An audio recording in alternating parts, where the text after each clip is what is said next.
Hello, everyone, and welcome back to another session on polity and constitution. I hope I'm audible as well as visible.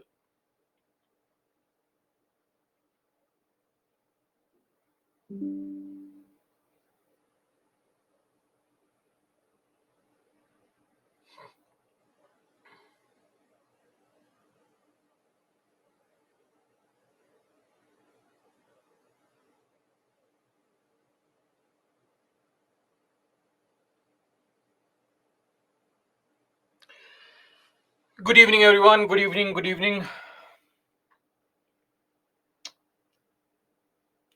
We'll wait for others to join and then we'll begin our discussion for the day.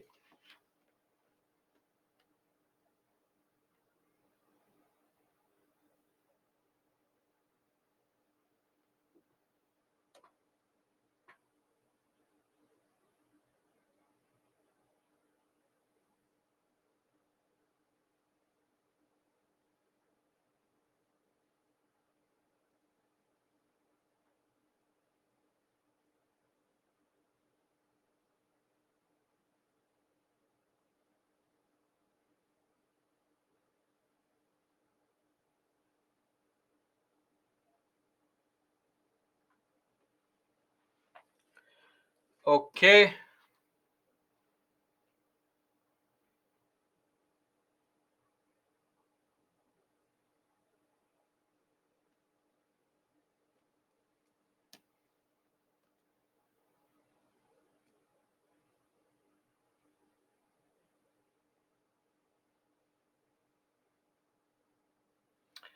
So let's begin now. Yesterday, we had taken up for discussion the topic under the chapter Parliament or the module Parliament, the topic of voting in the parliament, and we discussed absolute various kinds of majority, starting with absolute, then effective, then simple, and then also some special majorities which largely deal with article 249, 312, also article 61. We already seen this article before, and then article 368. This is the what? This is the amendment to the Indian constitution, which is done through a special majority, a combination rather, and that would mean more than 50% of the members, total membership, and two-third or at least two-third members present and voting. Clear? This is article 368. Great. We have covered all this ground. Then we saw the passage of bills, ordinary bills, money bills, financial bills, type 1. I think that was the last point where we left our discussion. That is financial bills, type 1. Right? And now let's move on and discuss the financial bill type 2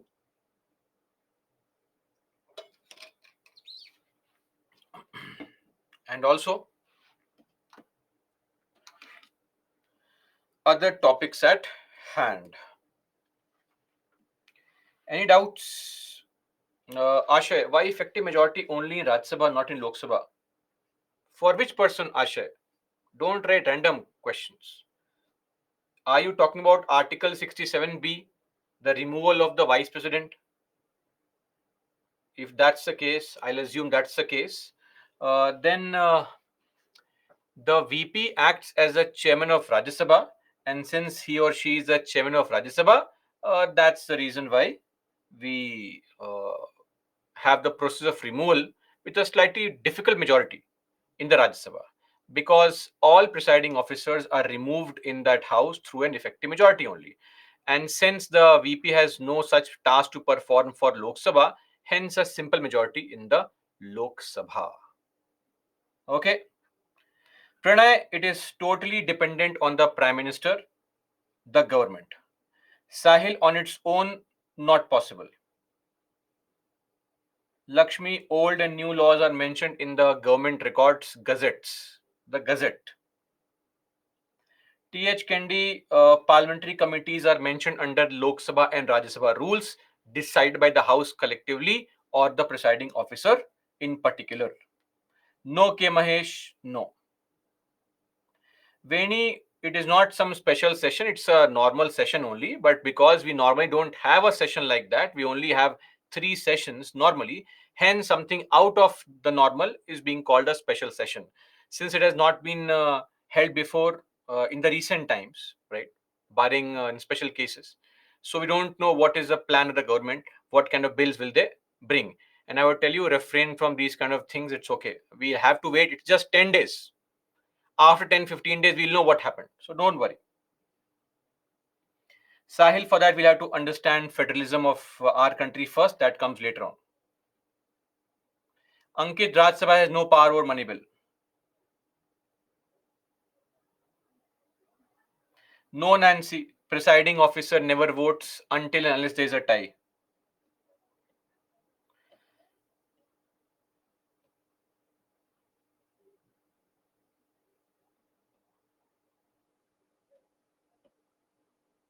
Manam, no opinion on this. And you also should focus on clearing the examination, not get trapped into all these nitty gritties and useless things. If things are changed, we'll see how and what of it. Now, why does a party want to change things and all? No interest.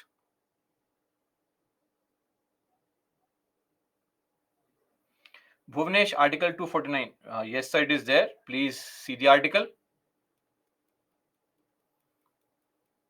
Sajida, Gazette is the government's magazine. I think I've been telling this so many times now.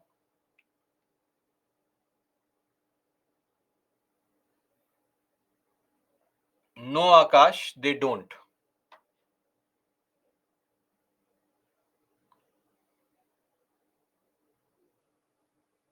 Yes, R. Deepika. Anurag, it means in spite of.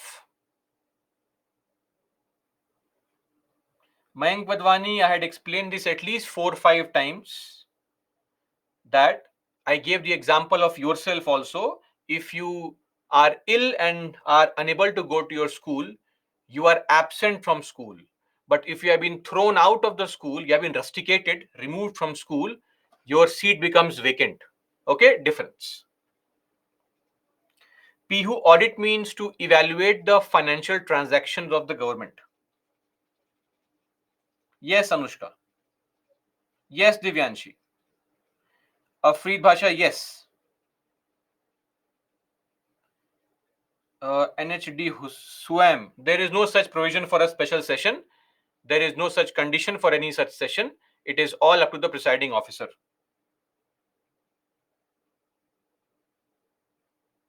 Yes, Shailja.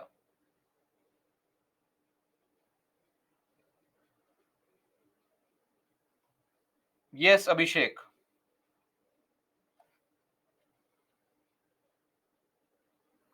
Guys, please don't ask me word meanings here. Right? It is very demoralizing on my part. I want to take you to a level of UPSC and you ask me word meanings here. Right? Please reserve all these things for experts and Google. Ayush, there is no such India versus Bharat case. Let's not fall prey to it. Please read Article 1. India is called India or Bharat. Whatever. If there's any kind of change in name, we can get it done. Don't worry.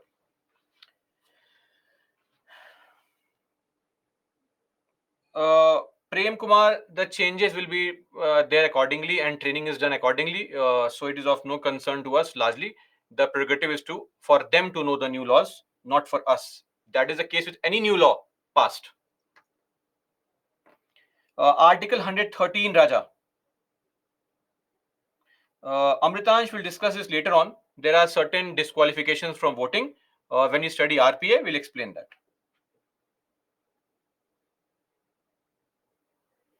Does that come under Prevention of Disqualification Act? I don't know. Nitishwar, what is the full question? Please don't type sub questions.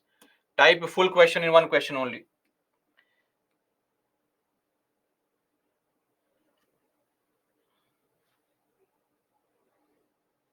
Sahil, that is not a criteria for president's rule. Nutigadi, because the president is a part of parliament where the states should have no control. Sonu, it is as simple as modifying Article 1. Simple.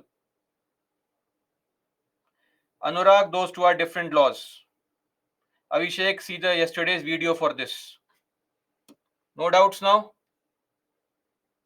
Vishal, infinite number of sessions. Divya, Keswanan Bharti case is left for fundamental rights to discuss, not right now.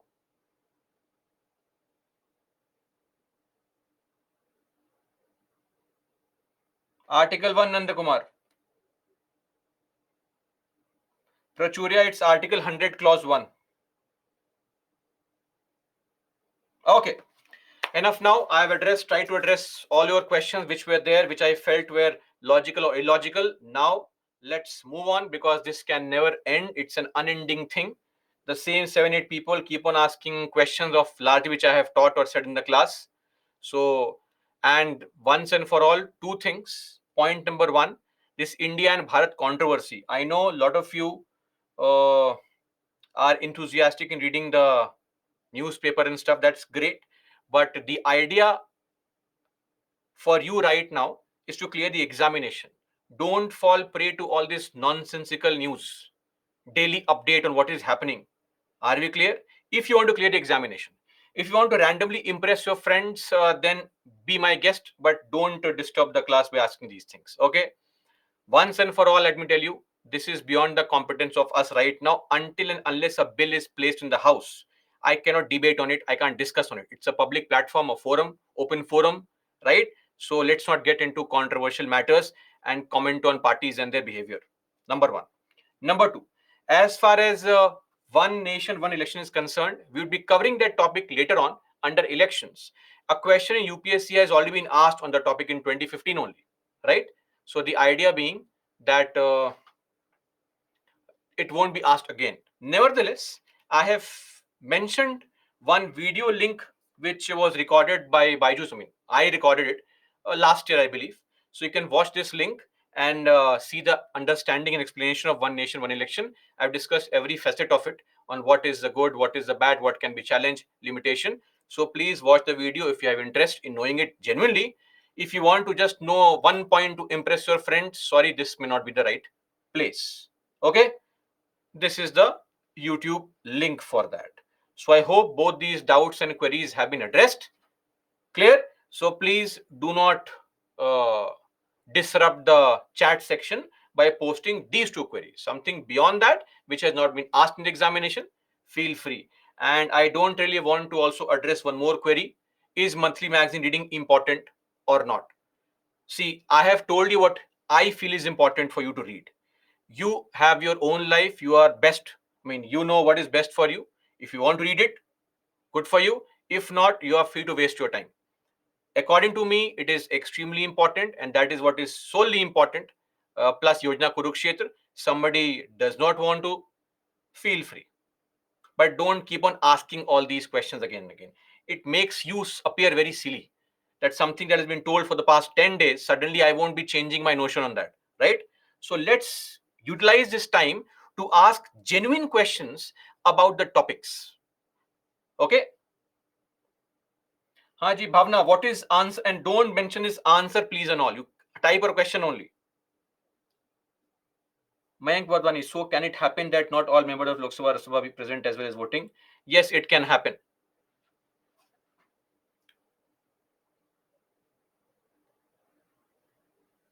Dheeraj, it was discussed yesterday only. Okay, now, enough of our doubt session. Now we'll start with our usual questions for the day, and then we'll move on to our what understanding of the topics at hand. Because I feel some of you can simply never be satisfied even if I devote 10 hours here answering your doubts, because your doubts are the same doubts over and over again. So it's okay, no problem.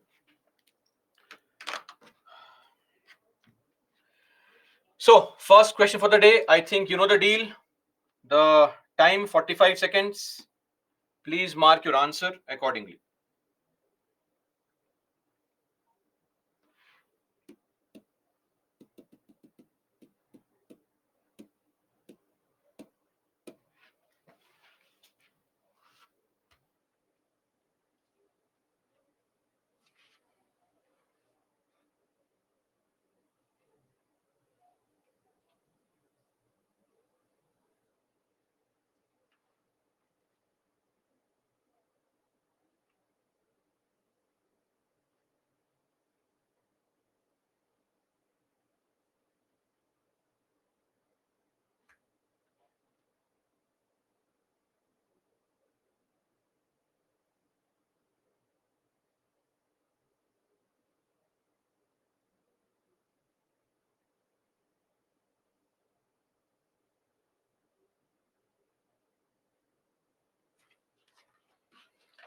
Okay.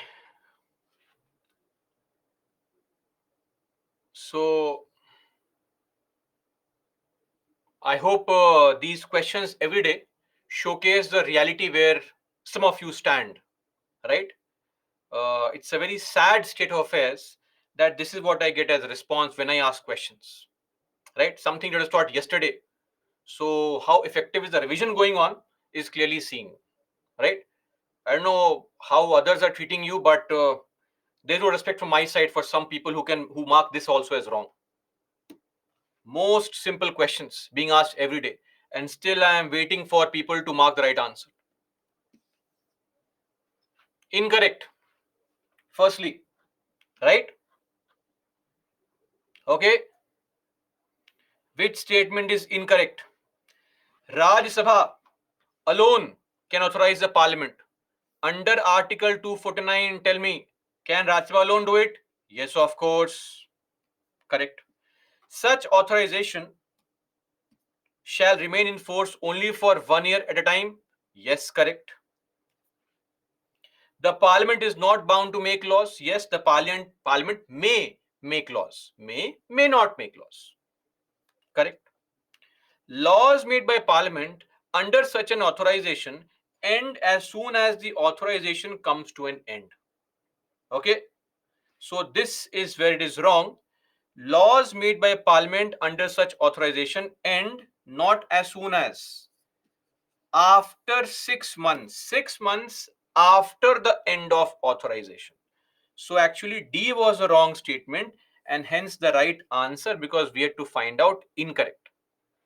Can I know how many of you again messed up because of incorrect? No one today? Okay. Oh, achha, some of you.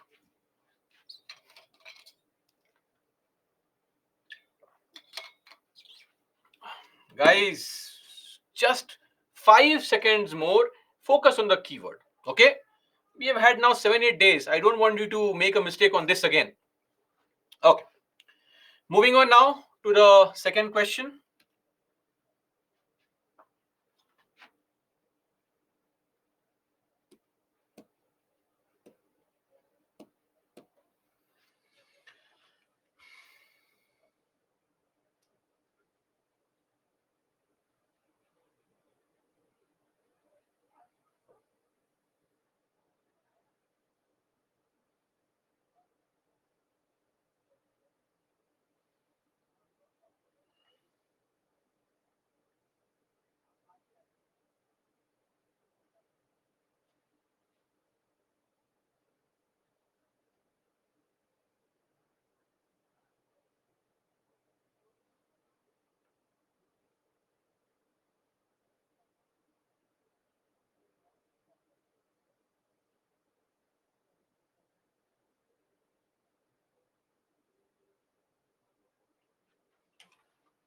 What two statements are correct? Can I know, please? Because a lot of you have marked 2 correct.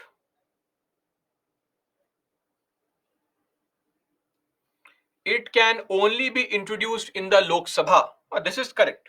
I fully agree. As per the constitution, such bills can be introduced by ministers only. It is wrong. Not as per the constitution. I have it here. Practice not mentioned in the constitution. Right? So, of course. Revision.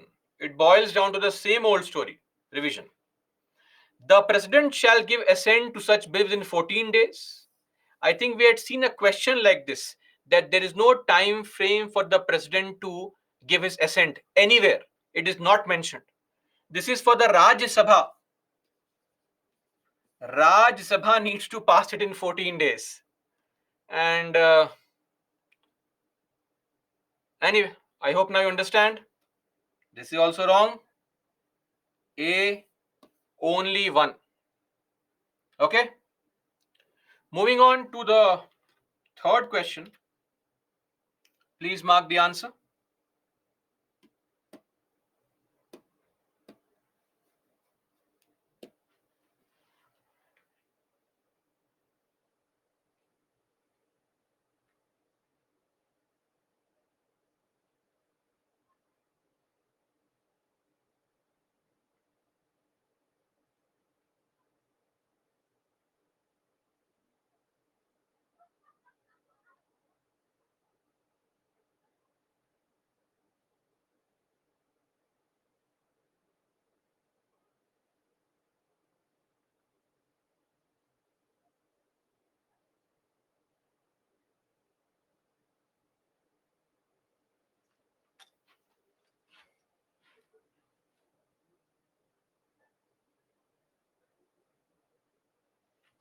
Okay, a lot of you marked one statement as correct.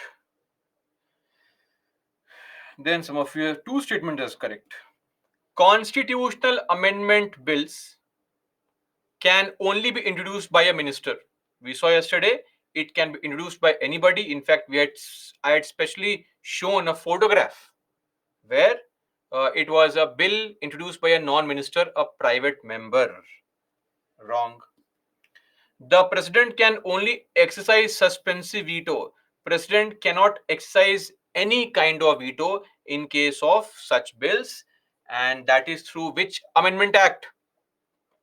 Please type. Which amendment act made it binding on the president?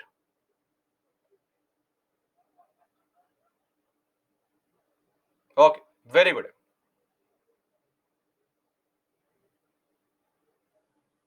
Excellent. 24th Amendment Act, 1971. Great. And so far, less than 100 amendments have been made. In the very first class, I had mentioned we have made 105 changes. If that is something did not strike you, then we had also seen the reservation for scheduled caste and scheduled tribe, that was through the 104th Amendment Act. So we have seen that as well. So this is also wrong. D, none of the above. Okay. Moving on to the fourth question. Please mark the answer.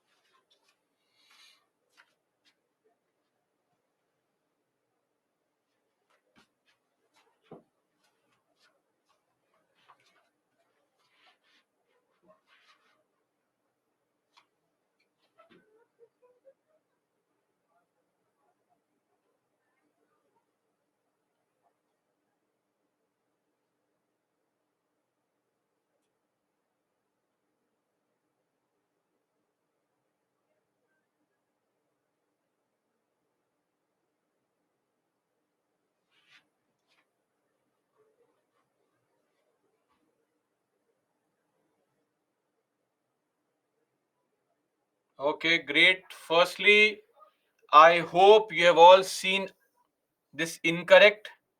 Everybody, how many of you did not see this time also?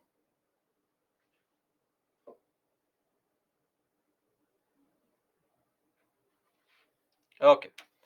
If a cabinet minister resigns, the entire council of ministers resign. Right? That's not correct. If the prime minister resigns, entire council resigns, but not the cabinet minister. This is mentioned in the slide. So this is wrong. Government of India allocation of business rules provide for the creation of new ministries. Refer to your slides. This statement is correct. Allocation provides for ministries, and transaction provides for what?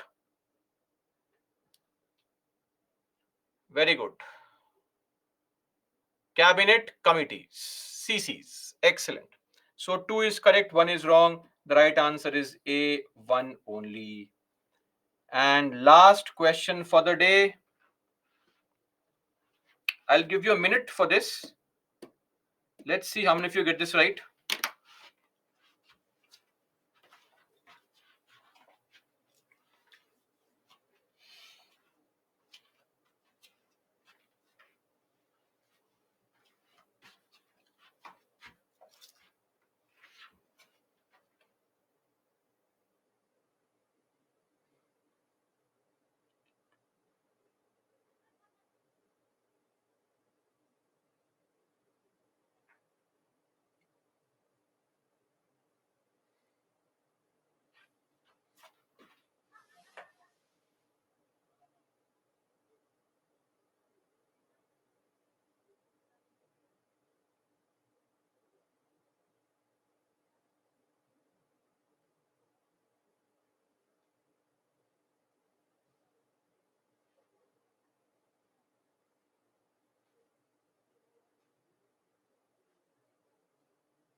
Okay. Some of you have marked C. How could it be so wrong? Uh, Earliest to latest. Advice of Council of Minister. Binding on President. Tell me. 1970. 1976. Advice of Council of Ministers binding on the President. One Article 7, Article 74. You have to remember. Fixing the maximum strength of Council of Ministers, which is what? 15%. 91st Amendment Act 2003. Right? Then reduction in the voting age from 21 to 18. 61st Amendment Act 1988 mentioned in your Lok Sabha slide. Obligatory on President to give assent to such bills. 1971. Discussed this 3-4 times now. Right? Which is the earliest? This is the earliest. B is the answer. Are we clear on this? And I had deliberately given options in such a fashion that all you had to know was this one, fourth one, because normally this is something which was known only, right? So anyway, that is all. Okay, let's begin our discussion for the day now. I have already explained, in case anybody wants to watch this video to get genuine information, exam oriented information, not some masala news, you can watch this. Okay, every such thing was mentioned in the corresponding slides at some point of time. Okay, now let me show the leaderboard as well. I'm sure.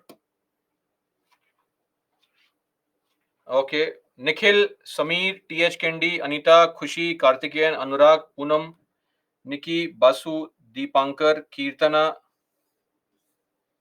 Shubha, Sanjana, Satyam, Khushbu, BK Vibhu, Jayakandan, Prasan, Muskan. Oh, great. 20 people getting a top rank. Amazing, yeah. Very good, guys. Others, these guys who are always, whatever names are changing, I never see your questions. but whose names I don't find here. You are the handful of people always asking some question. When will I get to see your name in the top? Revise, guys, revise. Somebody has to play the bad cop. I am taking this effort to scold you every day. Please revise. If you want to clear the examination, revision is the key. Forget on collecting useless information, wasting time on chit chat and gossiping and watching nonsense on Instagram and YouTube. Please revise. What can be said? Wasting, not just, it is not just your aim. Your parents are putting a lot of effort on you. It's their money also going down the drain, right? If not for yourself, for the love of your parents, at least take the effort in the right direction, right? Please study sincerely. These are very simple questions, so we need to at least get 4 or 5 correct here. Anyway, let's now begin our discussion. Enough of bhashan. Let's come back to our studies now. Change of zone. So yesterday we had taken up for discussion these bills. So discussing the bills based on content.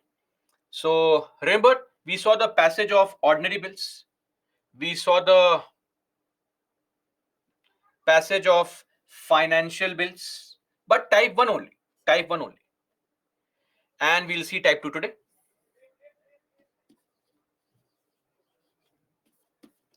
Now, yesterday we discussed that the money bills has this kind of procedure, and this is the definition. Now coming to the passage of financial bills, type 1, what was the point of difference? Right? The point of difference was that the introduction part is the same, meaning it can be introduced only in the Lok Sabha, usually on the recommendation of ministers only, and also on the prior recommendation of the president, right? So these three things are the same as money bill, similar to money bill. What is the point of difference? The point of difference is in the passage, meaning when things are passed. So there, Raj Sabha has equal powers in all other aspects. Joint sitting is possible, passing with modifications is possible, all such things are possible. Clear? Okay. Now we'll discuss financial bill type 2. What is the other kind of financial bill? See, when it comes to type 2 financial bill, I'll give a simple example here, starting with a question. So tell me, how many judges do we have in the country? Tell me. Number of judges in the Supreme Court. How many Supreme Court judges do we have? Any idea? Okay, we have 34 judges, CJI plus 33 other judges. 34 judges. Though I had mentioned this figure in the very first class, but maybe difficult to recollect, no problem. 34 judges. And you'll be surprised that there are so many uh, cases pending in the Supreme Court. When I say so many, I mean to say 70,000. Roughly 70,000 cases are pending in the Supreme Court. Let's say you want to increase the number of judges. Okay, you want to increase the number of judges to say 50 to solve those pending cases. Clear? What can we do? Now, when you want to increase the number of judges, it's very, very easy. There is already a law in the country that is called Supreme Court Number of Judges Act 1956. You just have to modify the law and increase the number. It's as simple as this. Now, when anybody brings such a bill, like for the last time, the last time this change was made in 2019. Guys, I am not discussing judiciary. Don't panic. We'll discuss this in detail later on. I'm just giving an example. So take it in the spirit of example only. Okay. So when this bill was brought in the House, it was introduced, it was passed, and now the Supreme Court judges number was increased from 31 to 34. Okay. Now, when you increase number of judges, it is an ordinary bill only. It has got no monetary provision. This bill has got nothing that deals with any kind of expenditure. Right now, no expenditure. Increase the judges. But the problem is, when you increase the number of judges, in future, you will hire more judges. You'll have to pay salary for those judges, allowances. All these salaries, allowances, etc., they will come from which account? CFI only. So think of it, passing this bill has got no impact on CFI, nothing. But because you pass this bill, right, in future, it will involve expenditure from CFI. Such bills are termed as financial bills type 2. Okay, so they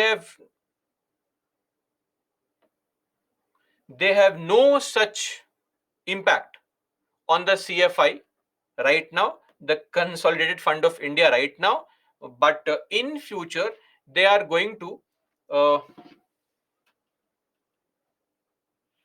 have an impact on CFI. These are ordinary bills that contain provisions involving expenditure from the CFI in future. There is nothing special about these bills. They can be introduced in either house. Prior recommendation of president not required. And when it comes to passing the bill, equal powers. So in every aspect, they are just ordinary bills, no special provision whatsoever. Are we clear on this? No special provision whatsoever. Clear? Now comes the one single point of information. Only special condition here is that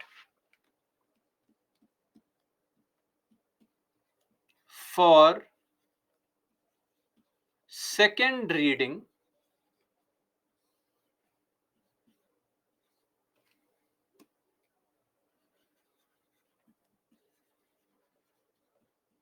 president's permission is needed. Meaning, when you want to, what is second reading? By any chance, if anybody knows what is second reading? No? Okay, great. Second reading means discussion. Very good. So, second reading is discussion. So, for discussing the bill in the House, you need the president's permission, but nothing beyond that. Okay? So, the bill is introduced and direct voting takes place. For discussion, the president has to give permission and okay, discuss. Are we clear, everyone? Okay. This is the financial bill type 2. So I hope now you understand what is type 1, what is type 2. So please answer a statement today, yes or no. 10 seconds. A for yes, B for no. All financial bills are money bills. Mark your poll. All financial bills are money bills. Of course, very good. Others? Basic Venn diagram, no understanding? This is the larger circle of financial bill. Inside this is a smaller circle of money bill. This is the entire block called financial bills. Inside that, some of them are called money bills. So what do we say? All money bills are financial bills. All financial bills are not money bills. Are we clear on this? Those who said yes.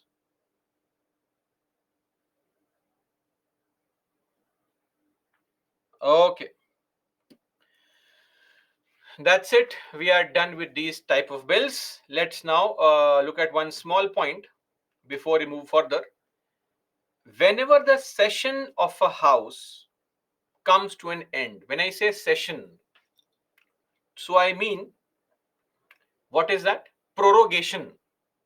Session comes to an end. New session starts.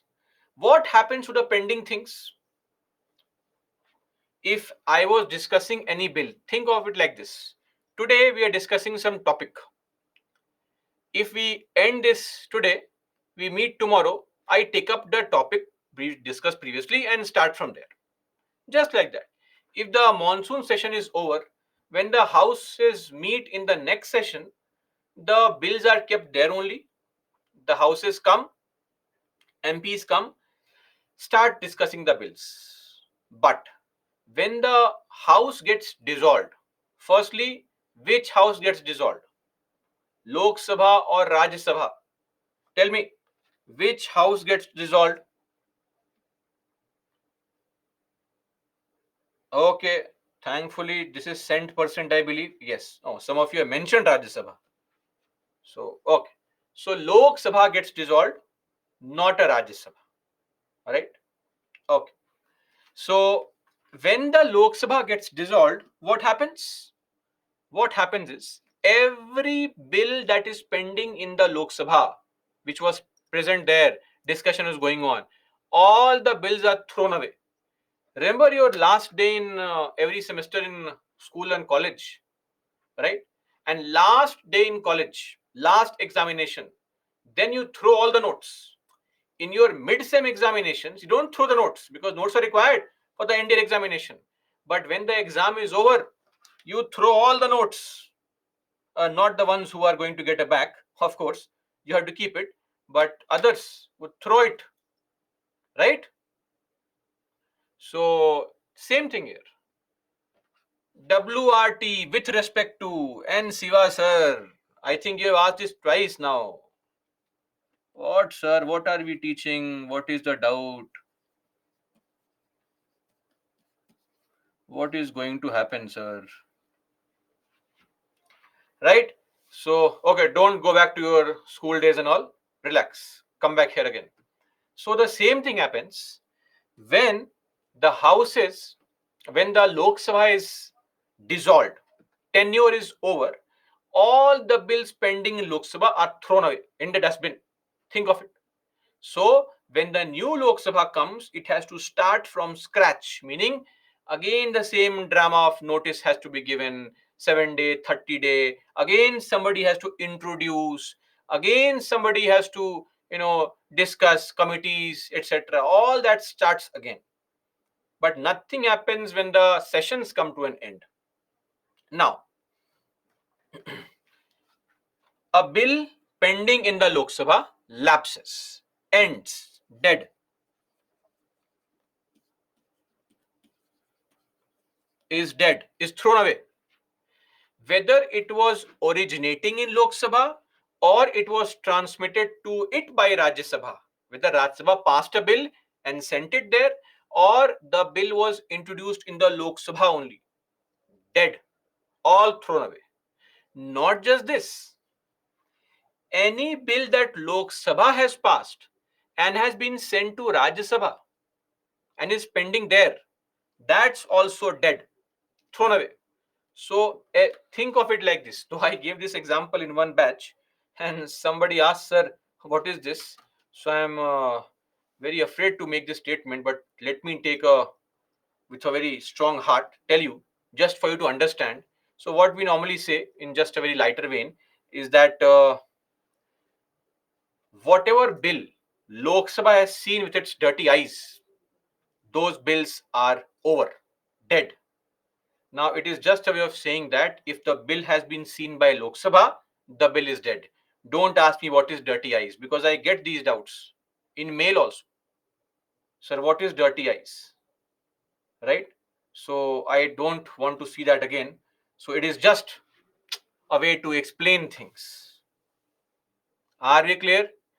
Every bill that the Lok Sabha has seen and is yet to be passed is all dead. Clear? Everybody? Okay, that's it. In all other cases, the bill remains intact. It's in the House only. If the Rajya Sabha has introduced a bill, no problem.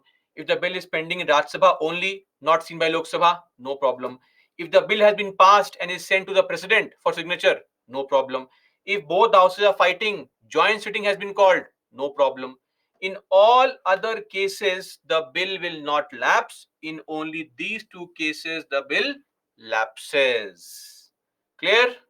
Everybody? No? Okay. If it is so clear, so nice, then solve this question, please. Let's see how clear that is.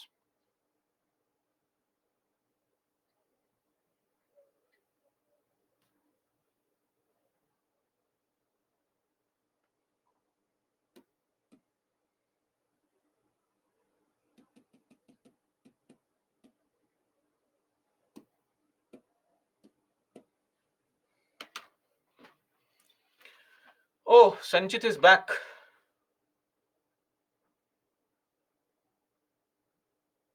The copy paste master is here. Amazing, Sanchit.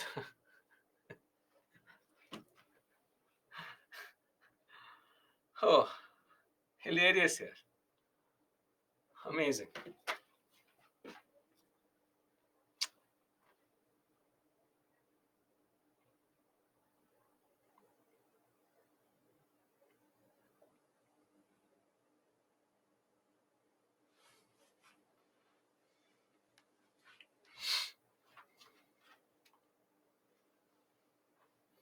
Oh, interesting. So, see, I said, Gayatri, you always mark A as the answer. I'm not sure what is the concern here, but a bill, see, first the second statement. A bill pending in the Rajya Sabha which has not been passed by Lok Sabha shall not lapse. Yes or no?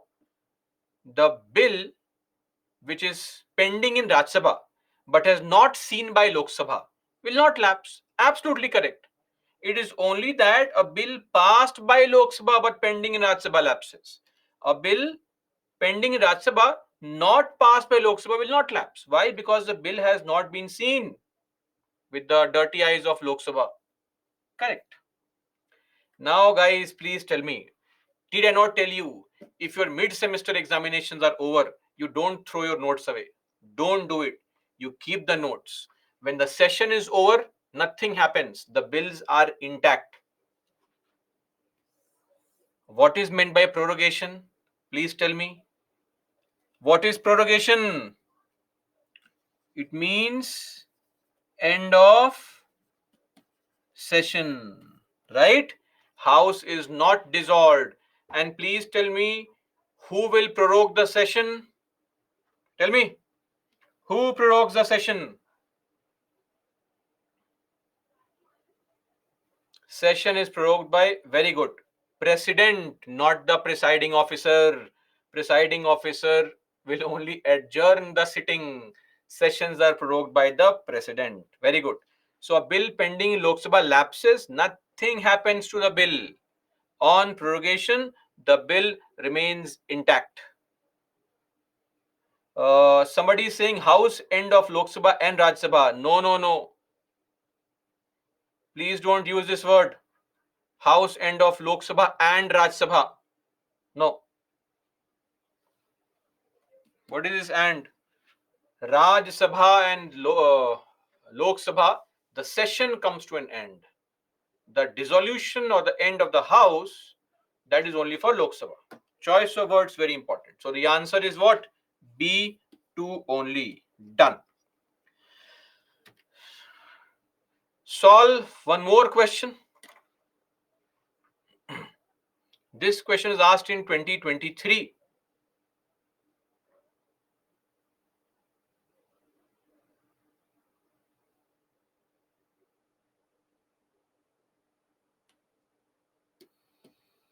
I'll give you a minute to solve. Please mark the answer.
Oh, nice, pretty nice. A lot of you got this correct.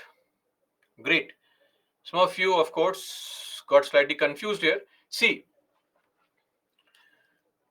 when the Lok Sabha transmits the finance bill to the Rajya Sabha, it can amend or reject. Tell me yes or no.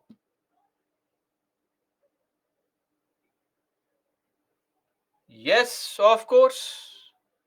A finance bill can be amended or rejected. Finance bill means financial bill type 1 also, money bill also. Some of those financial bills which are called type 1 financial bills, they can be amended. Are we clear on this? Don't type no at least now. I'm telling you, it's wrong. Joint sitting possible, passing with modification possible. So one type of financial bills can be modified. Are we clear? So one is correct. Okay. When the Lok Sabha transmits money bill to Rajya Sabha, it cannot amend or reject the bill. It can only make recommendations, can only suggest changes. This is correct. In case of those specific kind of bills, right? It can only make recommendations, right? Suggesting changes means recommendations only. I cannot predict exactly what word UPSC will ask. Okay. Now, in the case of disagreement between the Lok Sabha and the Rajya Sabha, there is no joint sitting for money bill. Yes or no? There is no joint sitting for money bill. But a joint sitting becomes necessary for a finance bill. Joint sitting is mandatory for a finance bill. In your yesterday's class notes, please go and have a look. A president may call for a joint sitting. May not. Simple, right? So this necessary part is wrong. He may call for a sitting. Look at this also. Joint sitting is possible. It's not mandatory. Are you clear? So keywords have to be focused upon. 3 is wrong. B, only 2 is the right answer. If you look at it, it was not a difficult question actually, frankly, right?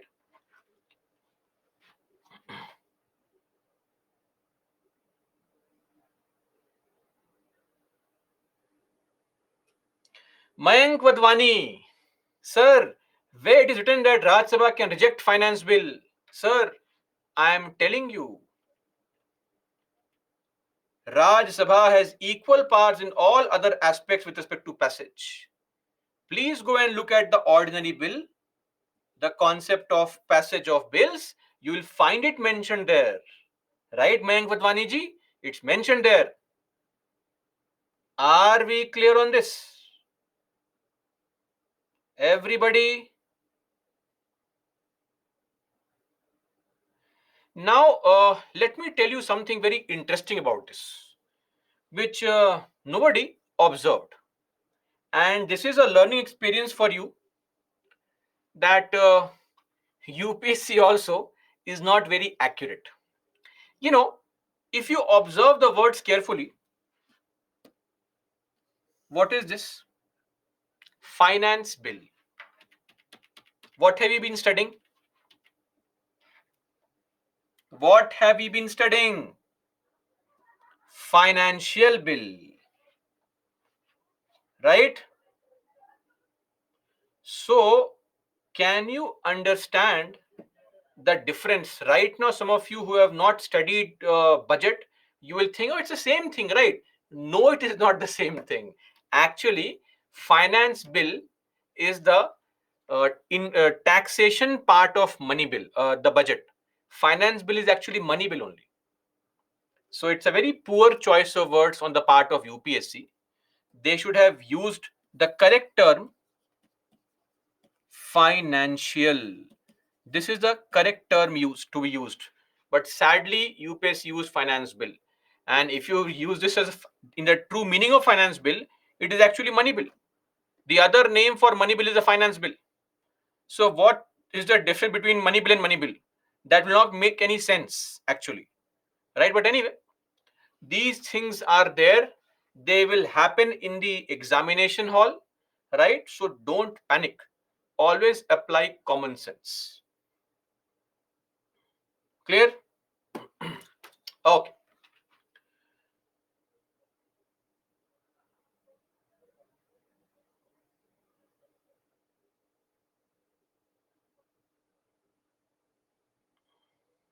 Madam, we discussed this yesterday only. Based on content, what is the content of the bill? What does the bill contain? What type of provisions? And based on introduction, who is introducing the bill? At least look at what is the criteria there to segregate. You'll get to know. Now somebody says, what means only three? All three, only three. How many of the above state? You don't even read the question. Some of you. English class. We have to call the English faculty now. How many of the above statements are correct? Right? If somebody knows Hindi, इनमें से कितने statements सही हैं? Two statements are correct.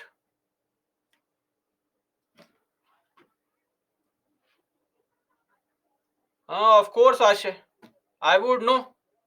Ashay, you please look at the money bill topic mentioned here. Look at this. Raj Sabha has limited power, can only suggest changes. Meaning, Raj Sabha cannot either reject a bill or amend the money bill. Are we clear? Everybody, should we move forward now? Thank you so much, some of our innocent aspirants. Great. You will never say yes also. They do to say yes are the ones who already know things. Yeah. Of course.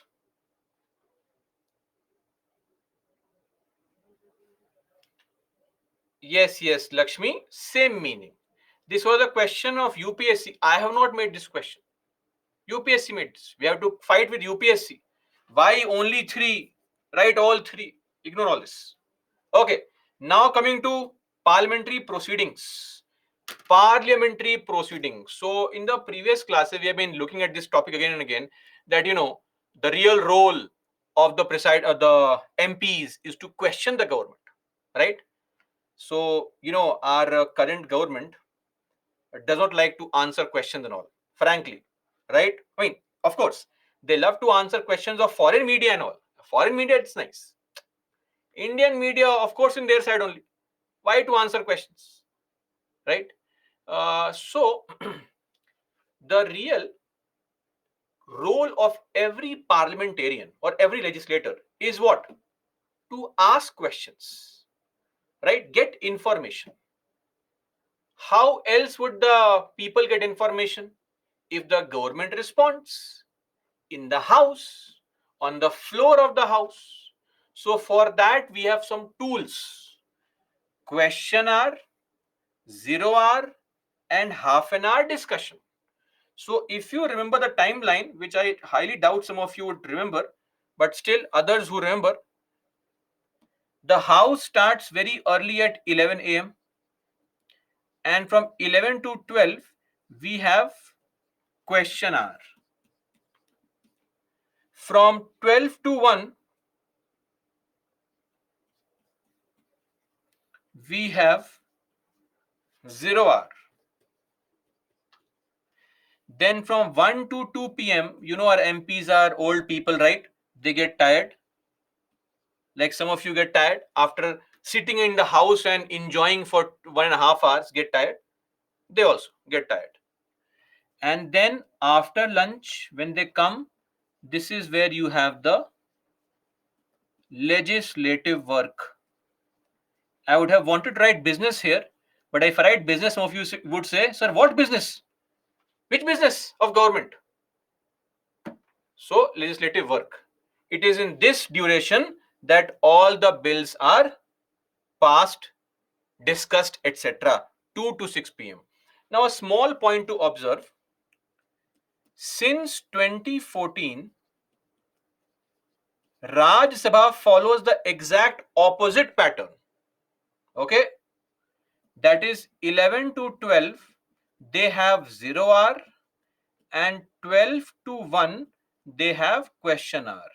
This also helps them in the sense that Arey Bhuvnesh, wait, I'll explain what is 0 hour. Have some patience, man. Come on. So what it does is it also helps the ministers come to Rajya Sabha and answer questions, right?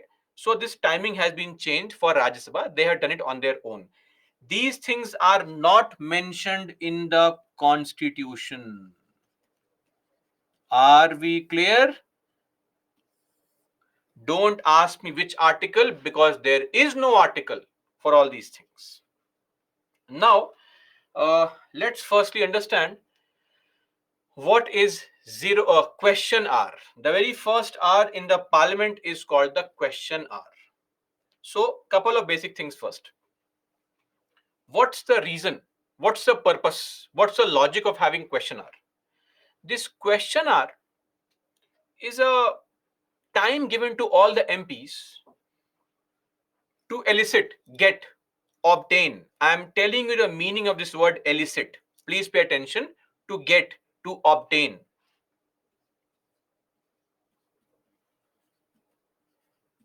Information on matters of public importance. Getting information from the government. Okay. Also, plus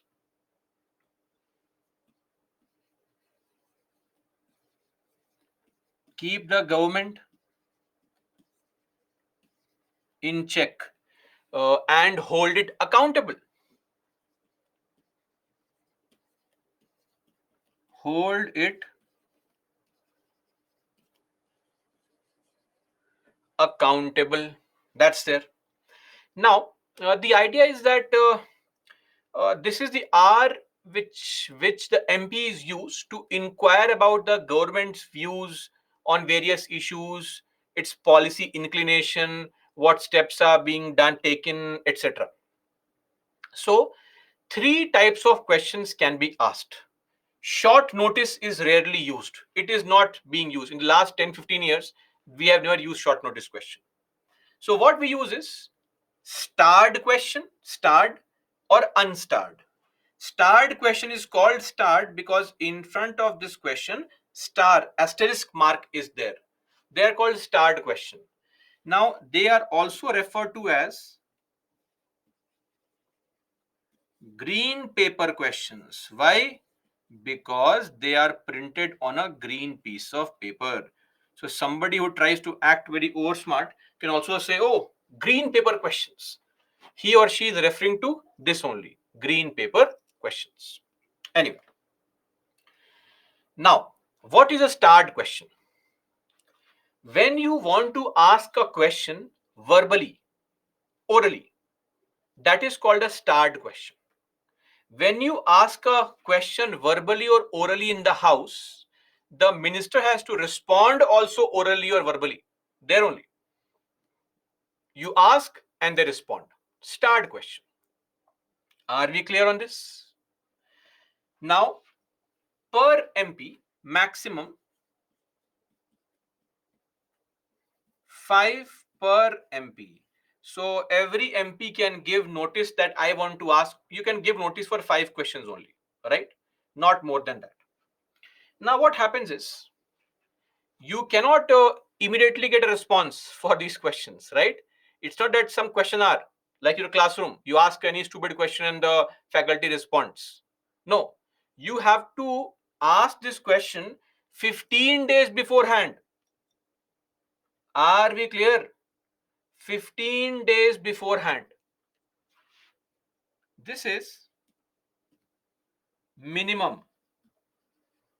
So let us say you want to ask the question today. You have to inform this 15 days beforehand. Meaning you should have told maybe on the 20th of or the 21st of August only. Given to the speaker the information that I want to ask this question. Anshika, what is meaning of green paper? I cannot simply give you any nice information. Nothing, right? I explained this. These questions are printed on a green piece of paper. So a lot of people also try to, in a very stylish manner say green paper questions. That's it, right?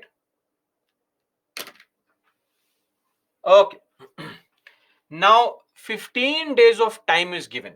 See, why is time given? Don't ask me, sir, why 15 days? Why not 12 days? Don't make a silly statement. But yes, your question, why is time given, is important. Understand this point. You are going to ask a question from the minister. A minister commands an entire ministry comprising of 6, 7 departments, 20, 30 divisions. You cannot ask him GK questions there. Be realistic. Is it possible for him to know everything? No, right? So it may be challenging, right? So the point is that when it comes to these starred questions, the idea is you ask a question, the presiding officer gets your question. Now, it's not just one MP who's asking a question. 100, 200 MPs are giving notice. I want to ask a question. I want to ask a question. I want to come on TV. No problem. So, how do we choose a question? Tell me. Questions are because every day you have only 1 hour. So, how many questions?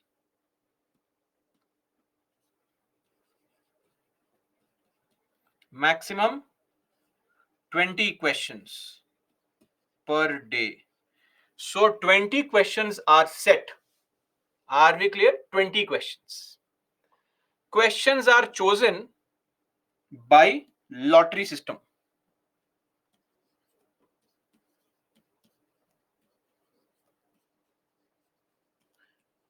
The correct word of it for it is draw of lots. Lottery system. So simply lottery 20 times it's picked and 20 questions are asked. Now, of course, 20 questions will not be possible, right? 20 questions will not be possible. Largely 3, 4 questions only or 5, 6 questions are asked. On some days, all 20 can get responded. But normally it's only 4, 5 questions that get responded. It's just 1 hour, right? So if you were given the chance to ask a question and your question number was 14 and only 10 questions could be asked, time is over. Your chance is gone. Khatam. It is not carried forward next day. It's like Kaun Banega Crorepati, right? Fastest fingers first. If somebody plays the entire episode, people sitting there keep on sitting. Chance is gone. Are we clear? Now, when this question is asked, the minister responds. Minister can prepare the answer properly because he has obtained the question 15 days beforehand only. 15 days beforehand. So minister will come to you, an IS officer. I mean, some of you, of course, clearly, IS officer, and will tell them, please prepare these questions, prepare the answer, and you have to prepare the answer. Right? Look at this situation. Right now, you are writing answers which will be checked by some subject experts here. Suddenly, your answers will be read in the entire country. Look at the elevation of respect and status. Today's motivation is this only. Okay? That if you want your answer to be read in the parliament, please work hard. Okay. Now coming to the start question again. So the minister has obtained the answer from you on that designated date when the speaker, the chairman in both houses, they come. Time starts. The speaker or the presiding officer sees a list. Okay. Question number 1. Yes, Mr. ABC, your question. Ask your question. Then you get up and you will ask your question to the minister. What kind of question can be asked? I'll give you an example of a question that was asked. For example, what can you ask? So let's say some MP asks a question. So he'll get up and say, will the minister of electronics and information technology be pleased to state whether the government is taking steps to regulate the growth of artificial intelligence in the country or not? If if yes, give details. Whether the government intends to bring a law on artificial intelligence or not. If yes, give details. And what steps is the government taking to develop infrastructure, expertise, skilling, research, etc. in the field of artificial intelligence. Question asked. Now you sit down. Now the presiding officer says, yes, minister, respond. And the minister gets up and reads from the paper. He can read from the paper also. It is allowed. It is not cheating. Don't shout cheating, cheating. It's okay. He or she can read from the paper the answer. Once the minister reads the answer, the entire house can ask the minister supplementary questions on that topic, meaning additional questions can be asked. Are we clear? There is no limit to how many questions you can ask, but normally 3-4 questions are asked, and anybody can ask these supplementary follow-up. Supplementary would refer to follow-up questions. Based on what the minister said, you can ask follow-up questions. Are we clear? Everybody?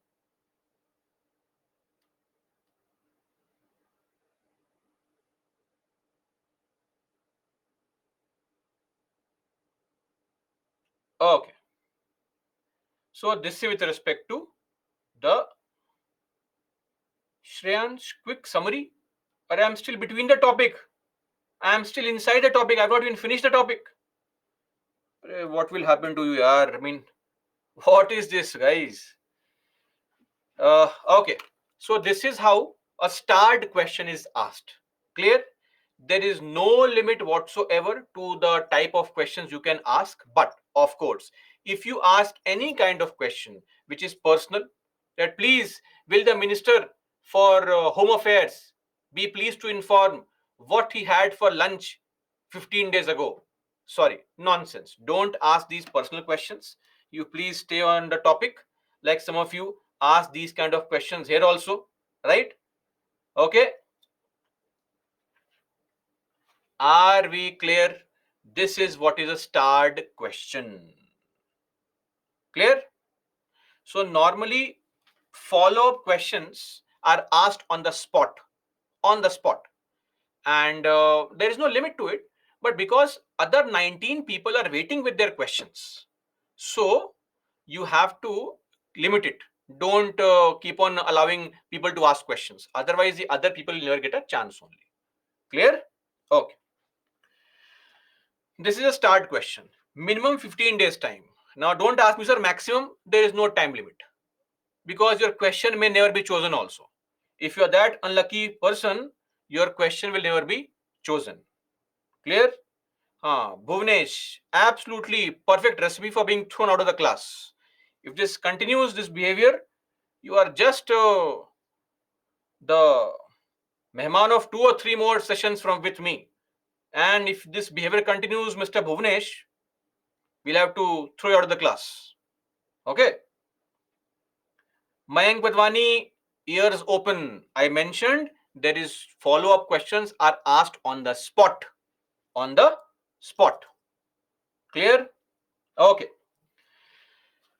But what if you want some facts? See, the problem here is that sometimes some MP needs lot of facts and details. How much money has the government been spending, etc. on these things.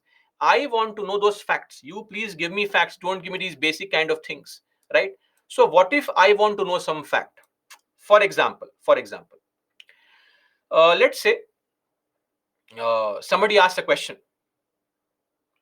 Will the Minister for Environment, Forest, Climate Change be pleased to state that whether government is aware that many a time wildfire erupts in the Simlipal National Park, Biosphere and the Tiger Reserve, causing major loss to the natural resources? If so, what steps has the central government taken to control, to curb the wildfire incidents, right, which occur every year? Whether the central government has made any policy, any concrete action plan or not. If there is a plan, I want details of all the plans. How much losses have been caused in the last 5 years? Please give details. Now, this is just a fact. Are you clear? Just a fact. As far as facts are concerned, It makes no sense for the minister to get up and read the facts. It will waste the time of the house. So we give an alternative to our MPs that, see, if you're asking a factual question, then there is no need to worry. You simply do what? You simply take some time, write a question, give it to me, the presiding officer. I will send the question to the minister. The minister can give you a written answer. Take the answer home, read it to your heart's content. Are we clear on this? That is called an unstarred question. So, unstarred questions require a written answer. Written answer. Now, if the answer is in a written form, you cannot ask supplementary questions, because firstly, you have to do what? You have to read all the responses, understand it, and then ask supplementary questions in future. That is why unstarred questions are those questions where the minister answers in a written form, and hence you cannot ask any supplementary question. Clear? So this is basically used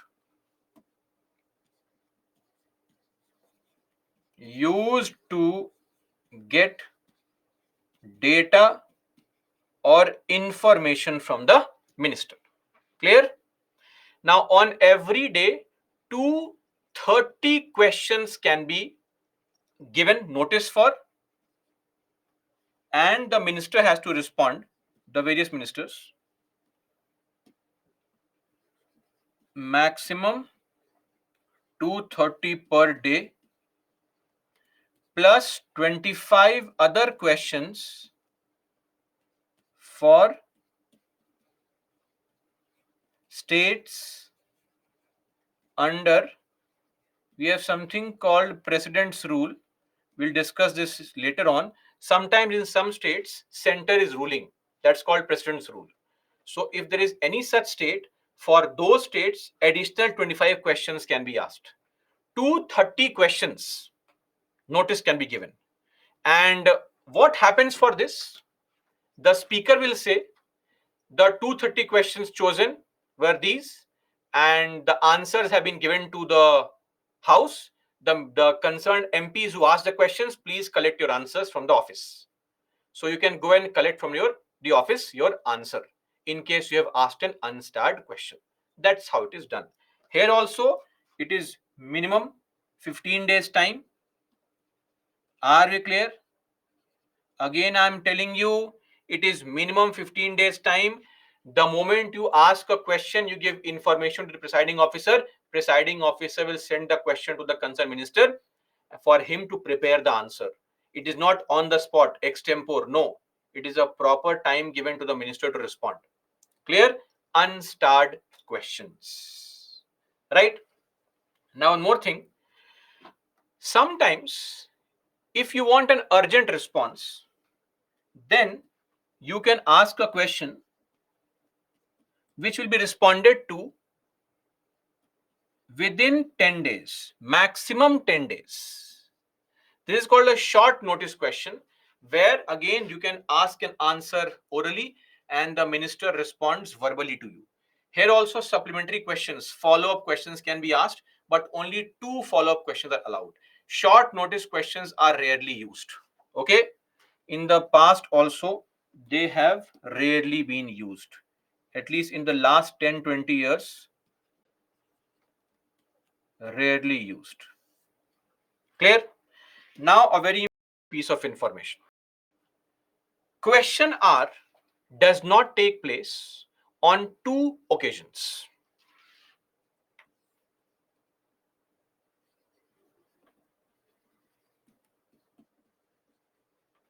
Does not take place on, number 1,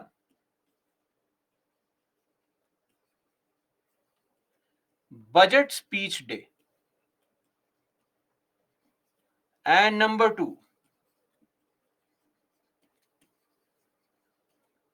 president speech day.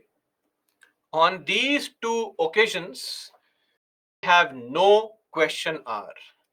So this is under Article 87, and when the finance minister presents the budget, On that day, you must have observed that the budget is presented at 11 and it starts at 11 directly. No question hour on that day. See, this idea of question hour in India, of course, is of British origin, started in 1893. In fact, originally, we did not broadcast these things. For the first time in 1991, it was broadcasted, not live. Recordings were made available on Doordarshan. Later on, since the 1990s, now we have live telecast of question hour. Now on the Lok Sabha TV also, you can go and watch the previous videos also, where you can see how the ministers respond, how the questions are asked, etc. Clear? That is all as far as question hour is concerned. We are done with the question hour. And one more thing, it is all dependent on the presiding officer. Whether you can ask a question, whether your question is genuine or not, it all depends on the presiding officer. He can refuse to allow you to ask a question. The presiding officer can also uh, allow the minister not to answer the question. If you ask a difficult question which is showing government in very bad light, then very simple, very simple. What can be done? The speaker can say, sorry, this is not a good question, will not be asked, reject it. Or, and very good, very simple. Let's say, let's say you ask the question, right? Minister then is absent on that day. What happens? Let us say you wanted to ask the home minister a question. You give 15 days prior notice, and on that day you have come all dressed up because your photo will be on TV. You have come, and the speaker said, "Okay, ask the question," and you ask the question. Now we all look towards the home minister. He's absent on that day. What happens? What happens? Tell me. Nothing happens. Next question. Simple. No punishment. Nothing. Next question. Are we clear? So if a difficult question is there in the examination UPSC, what do? Skip the question. Move to the next question. If that's also difficult, next question. If the entire paper is difficult, move out of the examination hall only and go back home and enjoy. Okay, that is all as far as question hour is concerned. Now, one such problem with question hours is that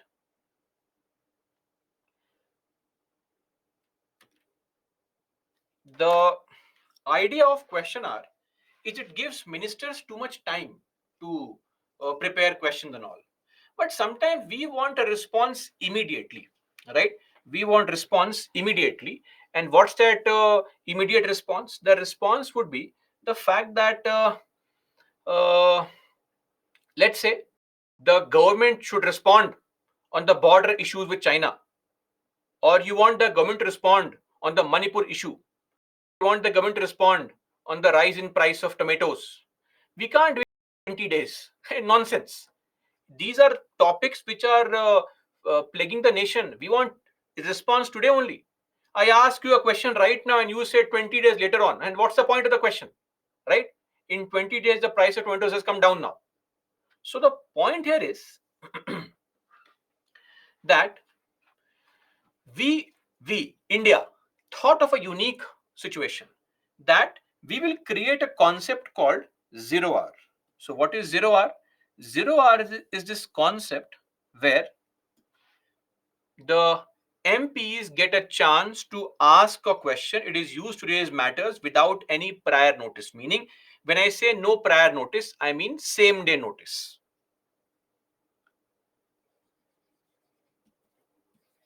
Notice for question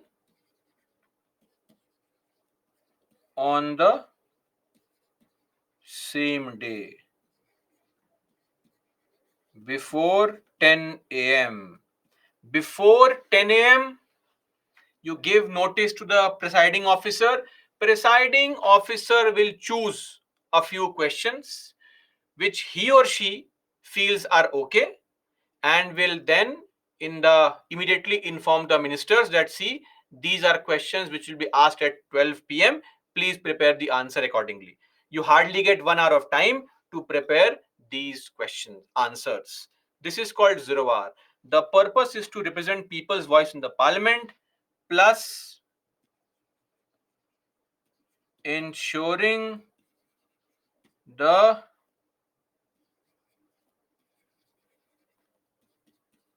accountability of ministers. See, in very simple words, though this is a topic of governance, accountability refers to blameworthiness, responsibility. When you are given power, you are also responsible, accountable for your behavior, for your actions or inactions. Clear? That is called accountability. So we want the ministers to be held responsible for the things they are not doing or the bad things they are doing. That is called accountability, responsibility, answerability, blameworthiness. Clear? So this is a very unique concept that we have thought of on our own, hence we call it an Indian innovation. Clear? 0 hour. No need to give any kind of prior notice. Same day before 10 a.m. come, go to the presiding officer, speaker or chairman and say, I want to ask this question. He will find the question and he'll say, oh, difficult for minister, rejected. Oh, easy question, selected. No, no, not this. He will select some questions and then will pass on these questions to the concerned minister, and the minister can answer those questions. So 0 hour simply means an opportunity to ask a question on the same day and get a response on the same day. I hope you can understand the difference between these two. Yes or no? Tell me, what is the difference? What is 0 hour? Could not get it properly, sir. Now you get it properly? Okay. In the 0 hour, only verbally questions are asked, not written. It will make no sense. Okay, Muni, then it will all questions go to 0 hour. How will all questions go to 0 hour? The presiding officer is there, right, to decide. Don't worry. If you ask a very technical question which requires a lot of facts, the speaker can simply tell you, please ask this in unstarred question. Simple. It is not something you ask directly. There is a presiding officer. He will take care of all these things. Yes or no?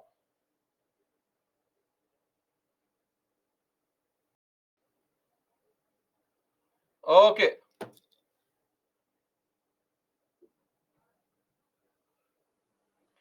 Yes. 0 hour, question hour happens every day.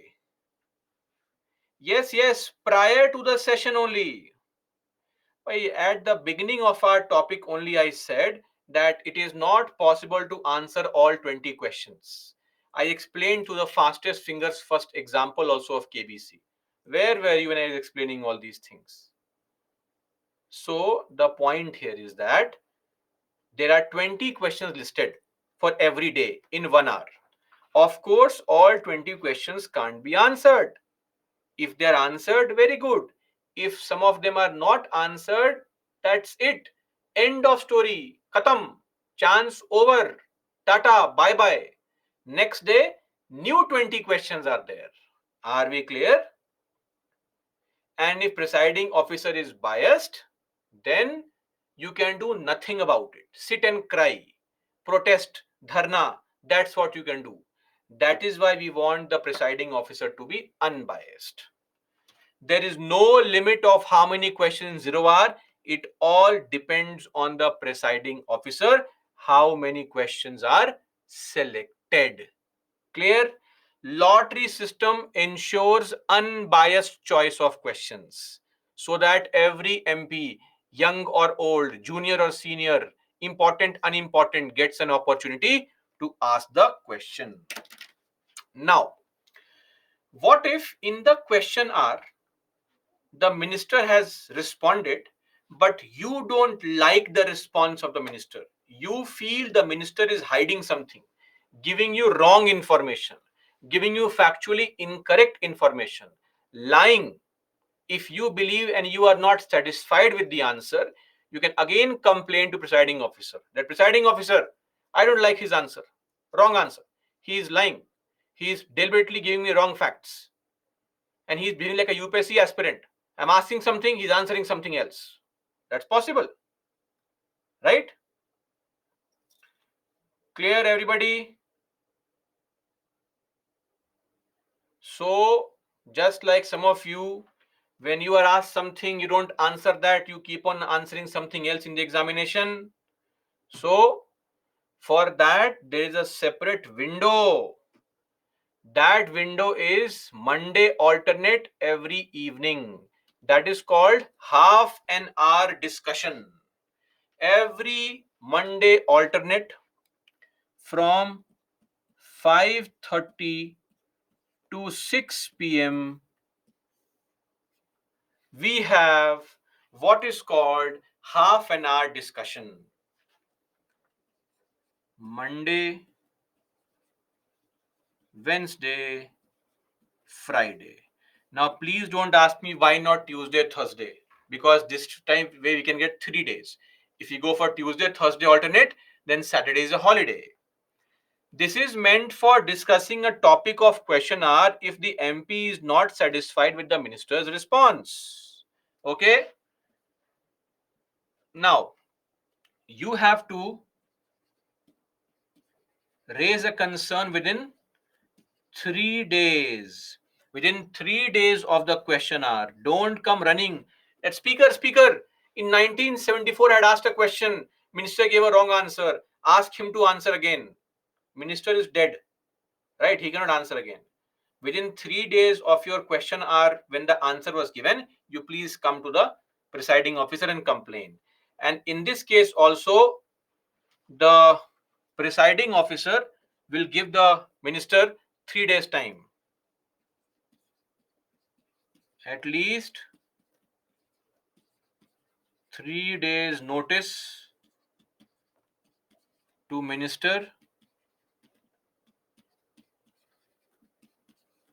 to answer again. And when will the minister answer? Every evening, Monday evening, Wednesday evening, Friday evening. Clear? Pavitra, first point of zero hour. Madam, this is an Indian innovation. Experts, please tell her what is the meaning of innovation because it may be difficult for her to understand. We have created this innovation. We have come up with this, right?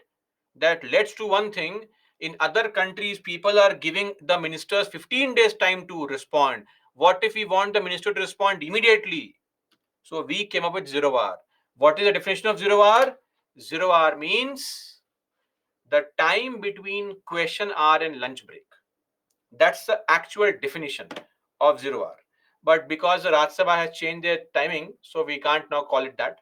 This is the parliamentary proceedings that take place for the first 2 hours every day, except two occasions: the budget presentation day and the president's address day.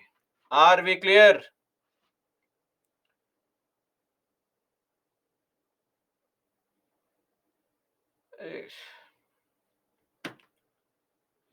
Sir, on Tuesday, Thursday, there will be no half an hour session. No, sir. It is only on these 3 days. Okay?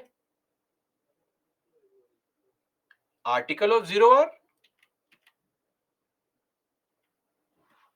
These things are not mentioned in the constitution. Can you read this point? Yes, Yashi, absolutely correct.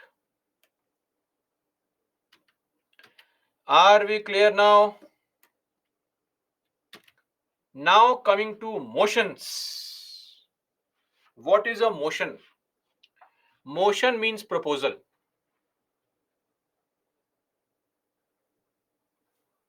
M. Padmavati, QH. QH means questioner. Any other thing that you want to ask? Legislative work means the point of discussing bills. 0 hour, oral answers only. Ashish, chapter Parliament. Bhuvnesh, break at least 45 or 50. Have patience, or else go on a break. Okay, let's move on now. Garima, nothing is mentioned. They may or may not ask question hours. Anchika, question hour easy definition. This is the easy definition of question hour. Mentioned here only in 3 points. Okay, very good question by Prabhu. Do we have holiday tomorrow? Yes, guys, tomorrow we have holiday. Okay, holiday, no class.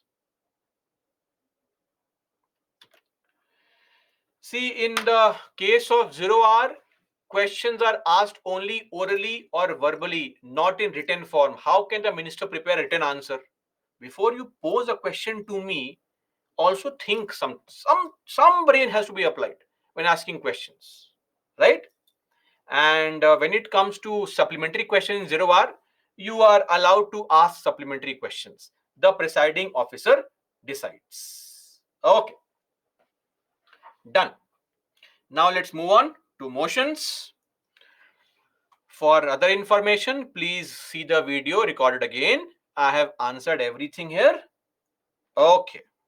As far as exam is concerned, nobody here is going to be an MP in the next 2-3 years, so no need. And when you become an MP, they will have a separate session, orientation session, to tell you what to do in the house. And if you find it difficult, sit there, observe other MPs and behave accordingly.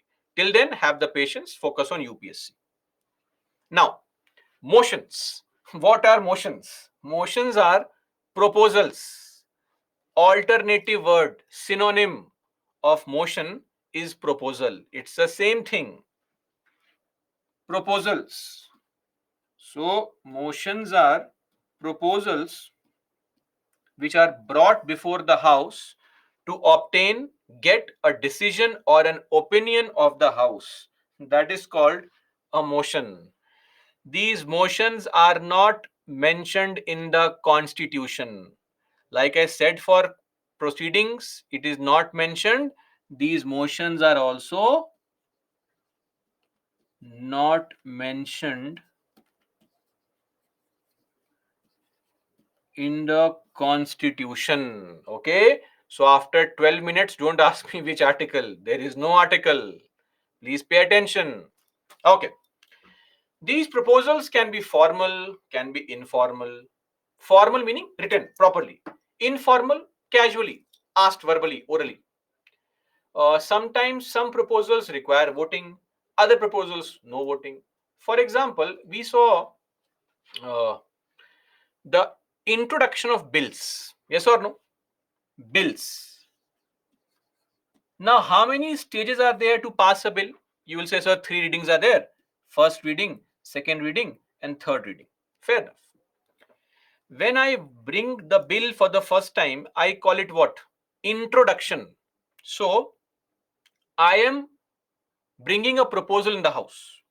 I am bringing a proposal in the house. That's also a motion. When I have brought a proposal, some MP can say, sir, presiding officer, I find this bill very technical, right? Very complicated. Please send the bill to a committee. I am raising a proposal to send the bill to committee. That's also a proposal, right? Then one more proposal can be, finally, after 2-3 days of discussion, MPs are tired. Some MP says, sir, enough. We are getting bored now. I raise a proposal that let's vote on this bill. Let's see how many of us agree on it. That's also a proposal. So everything done in the house is actually a proposal. Somebody proposes. In your life also, when you are sitting in a group of friends, you say, let's go and watch a movie. Let's watch Jawan this weekend, right? So you are raising a proposal. Somebody else says, no, no, no, that ticket is all houseful. Proposal is rejected, right? Are we clear on all these things? This is what is proposal or motion. Now, in general, motions can be of four types. This is not important for the UPSC. Are we clear? Not important for UPSC. Clear? So I have just mentioned it. I'll explain very briefly. If you can't understand, here the video again, recorded one. If you still can't understand, ignore it. It won't be asked in the examination. It has not been so far. It will not be in future also. Clear? Okay. So whenever any person, any MP in the house brings a proposal for the first time, unique new proposal, and that is a very formal written proposal where voting is mandatory, that is called a substantive motion. It is also called a resolution. A very good example would be Article 61, Article 67B, etc. Dangerous, right? Dangerous words I mentioned now for some of you. What is 67B? Complete chaos. Tell me. Same people. I don't want your responses. I want the response of those people who ask me questions.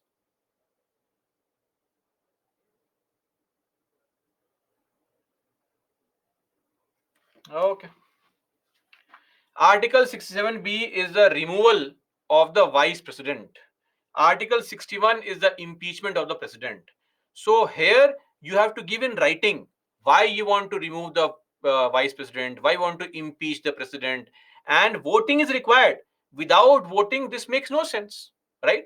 So these are called substantive motions or also called resolutions. Clear? Then, as I was discussing here, that if somebody has brought a bill, a new bill was brought. After the person reads the bill, some MP gets up and says, "Sir, I raise a motion, I raise a proposal, let's send that bill to the committee." So I am raising a proposal, pointing out at somebody else's proposal and asking the House what to do. I am raising a proposal, asking somebody or pointing out at somebody else's proposal and asking House what to do. Or when I say, let's vote on that proposal. So my proposal is to vote on somebody else's proposal. Are you getting this point here? This is what is called a subsidiary motion. They arise from pre-existing motions. Then substitute motion. When you are discussing something and the MPs are getting bored, let's say the government is discussing a point that China is renaming the parts of Arunachal Pradesh. Discussion is going on. Suddenly, when MP says, "Sir, I raise a proposal," you forget all this. You firstly tell me, how has the government allowed the Chinese to uh, change, modify the line of actual control? You please respond first. So basically, what happens is a discussion is going on in the House. I raise a proposal to remove the discussion and bring a new discussion. Replacement. Substitute motion. Clear? And lastly, we have closer motion. We'll discuss this under budget. Very, very simple. Hopefully today, or if not today, then tomorrow, the first half an hour, we'll discuss what is closure motion. Clear? That's it. Done. Nothing more than this is required. What is important is these. Very, very important. Please know the facts about these things. They are specific motions which have names.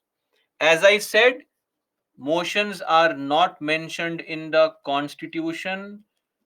So please don't ask me which article, because there is no article. Arey, Roshan, so smart. Tomorrow is a holiday. Day after tomorrow. Okay? How amazing. If the same thing was used to respond to the questions I ask, things would have been different. Anyway, Let's take a break. After break, come back at 7 and we'll discuss all these very important specific motions. Break, please, guys.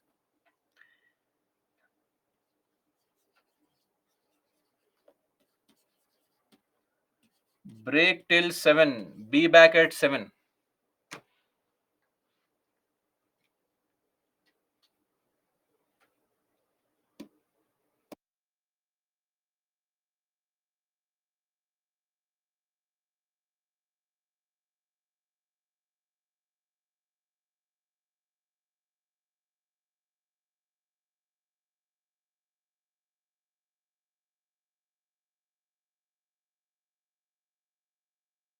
Sec, guys.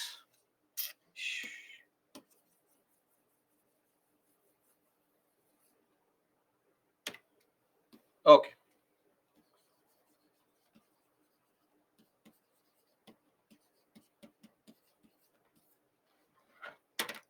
Break, please, guys.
Welcome back, guys.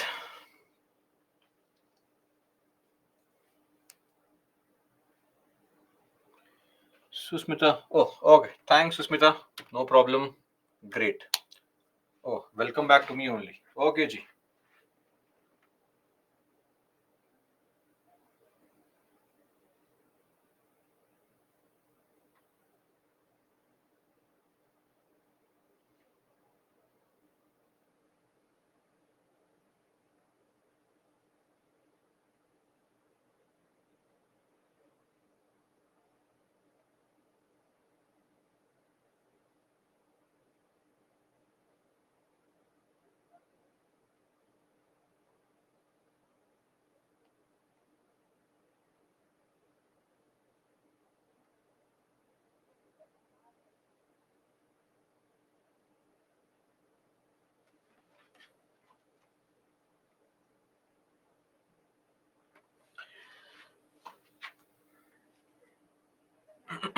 Okay.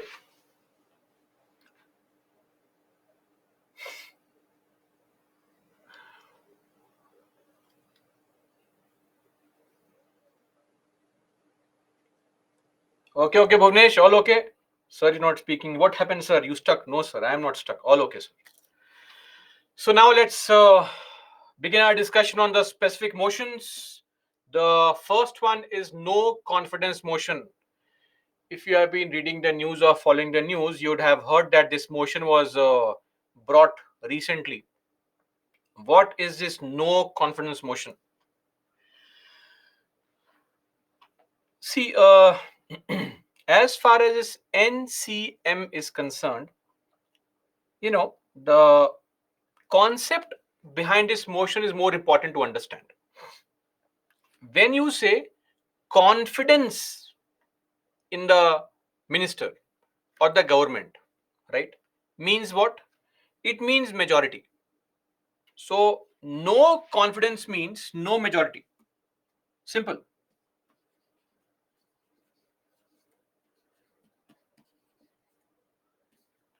Confidence actually means nothing but majority.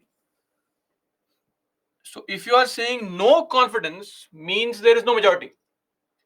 So, we are talking about the formation of government in the house. Government formation takes place only in which house? Tell me quickly. In the Lok Sabha. And which article is that? Article 75, clause 3. Right? So, the house sometimes, house meaning the people in Lok Sabha, MPs, can express their want of confidence in the ministers, meaning if at any point of time the opposition feels that the government does not have majority in the house, more people hate the government than they love the government, they can bring this proposal. Now, this proposal is introduced only in the Lok Sabha. Why? Government formation in Lok Sabha. And this can be brought only once every session, not every day, once every session. This requires the support of at least 50 MPs. At least 50 MPs have to press the button, meaning give in writing that yes, we hate this government. And then the speaker will accept it. Now, why do you hate this government? Why don't you like this government? No reason is required. Just like that. In my dream yesterday, it came that many people in the house don't like the government. Okay. So, no grounds are required to be provided. No grounds are needed for bringing this kind of motion. Right. Now, this motion can be brought against the entire government only. You cannot selectively remove a minister. You can only do what? You can only remove the entire government. So it can be introduced against the whole government and not against select ministers. And if this proposal is passed, if the opposition brings a motion which says that uh, we don't like this government, how many of you MPs of Lok Sabha agree with us, press the yes button. If more MPs press the yes button, right? If more MPs.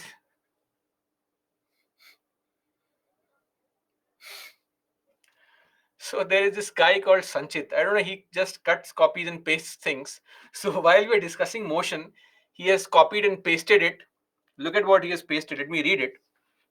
So he has pasted motion, define and identify the different body movements, demonstrates the different types of body movements. Sir, to cut, copy, paste also, some knowledge is required. You have copy pasted physical motion. We are, what is this here? Anyway, so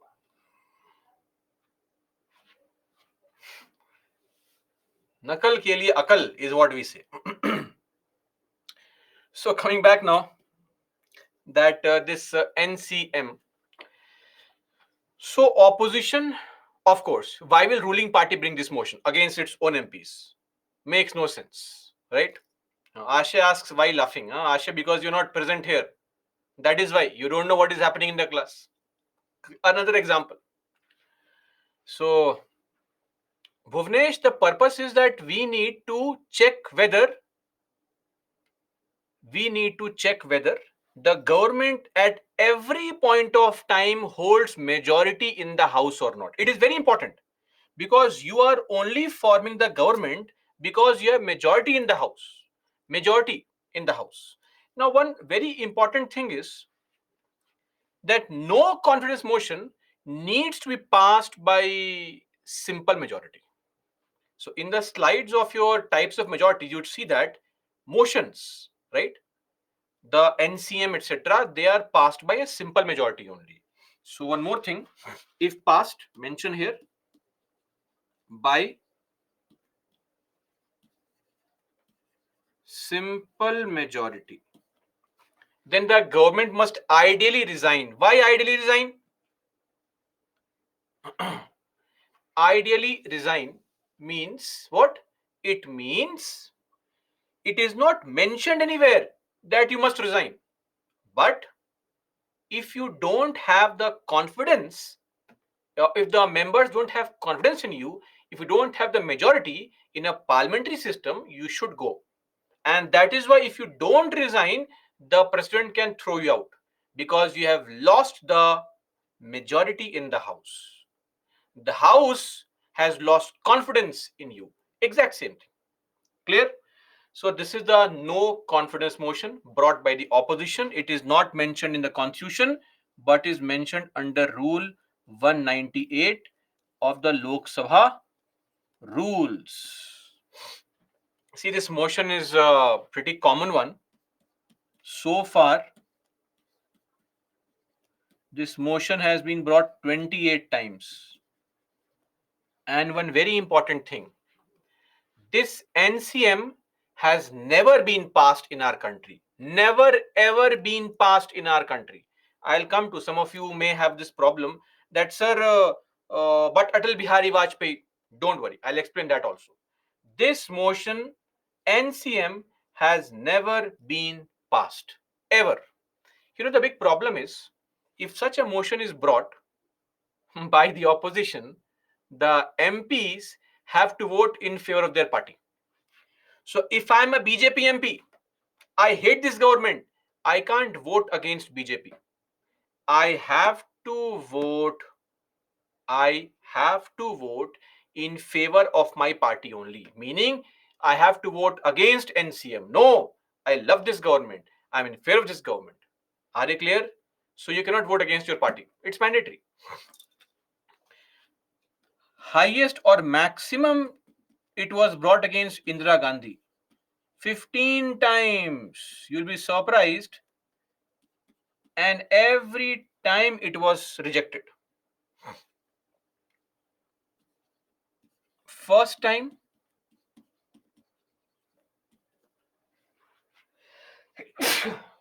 excuse me,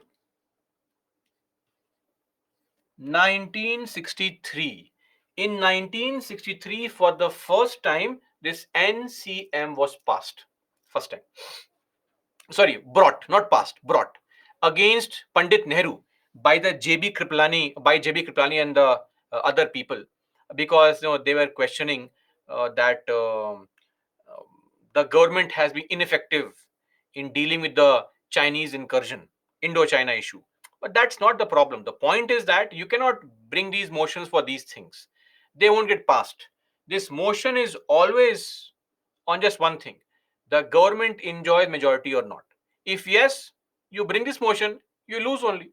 I mean, even when it was bought on the first for the first time in August 1963, 61 people said yes, yes, we hate the government. NCM, very good. 346 MPs said no, we love the government. Rejected, failed. I think the closest it ever came to being passed was against PV Narasimha Rao. In July 1993, this motion was brought. 251 MPs said yes to this motion, and 265 said no to this NCM. So the government survived with a very narrow majority. Last time was recently only, August 2023, 10th of August, I believe. On that date also, it was brought against Narendra Modi government. And this time, there was no voting also. Voice voting. Of course, 300 plus people in the BJP alone.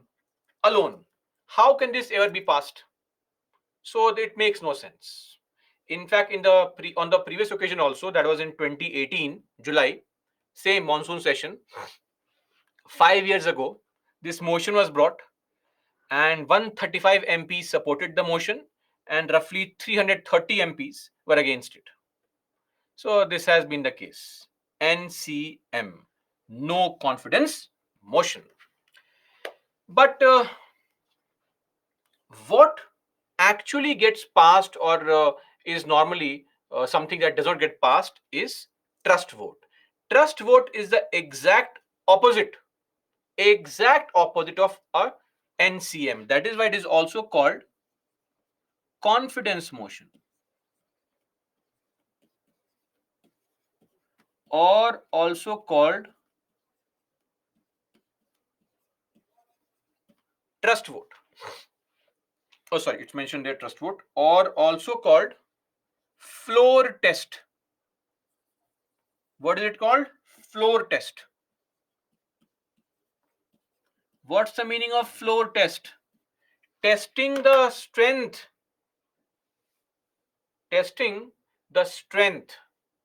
on the floor of the house. That who controls the house, who commands majority in the house, right? Which party's MPs are more in the house? Trust vote.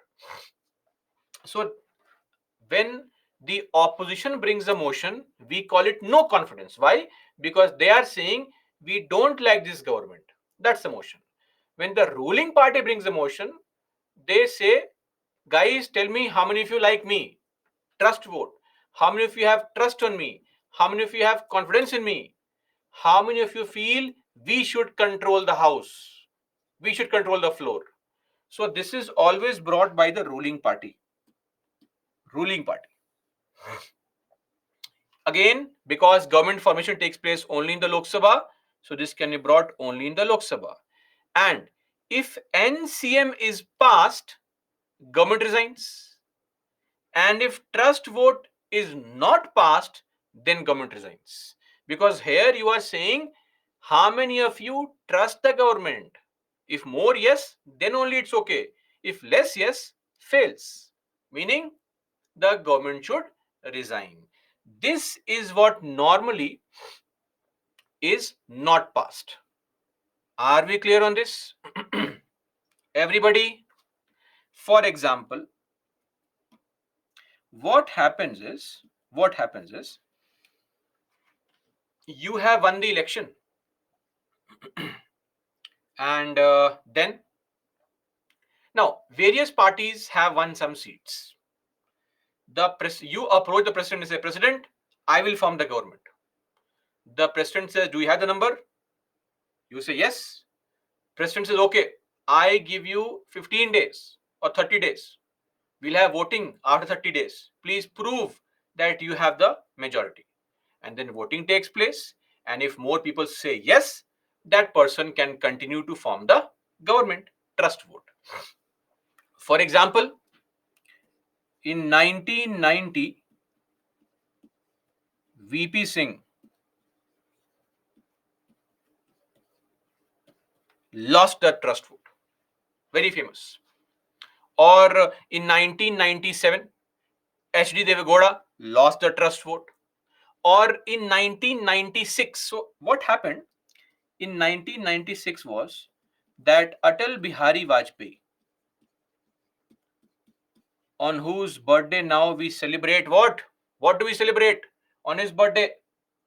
Tell me, aspirants. No idea. We celebrate Good Governance Day on his birthday. Okay. 25th of December is a Good Governance Day. Anyway, so Atal Bihari Vajpayee, he said, I will form the government. President said, okay, form the government. Now, he became the prime minister and was then asked, please show us that at that point of time, we had 545 people in the Lok Sabha because we had two Anglo-Indians also. Clear? So in this case, how many people required? 273 required. So he was asked, please prove that 273 people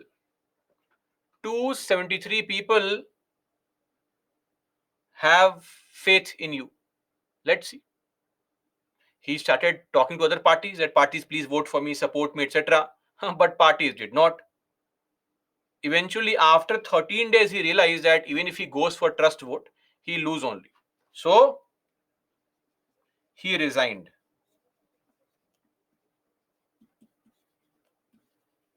Without facing it. So he was the PM for 13 days. But a more interesting thing happened in 1998. So in 1998, Atal Bihari Vajpayee again became the prime minister.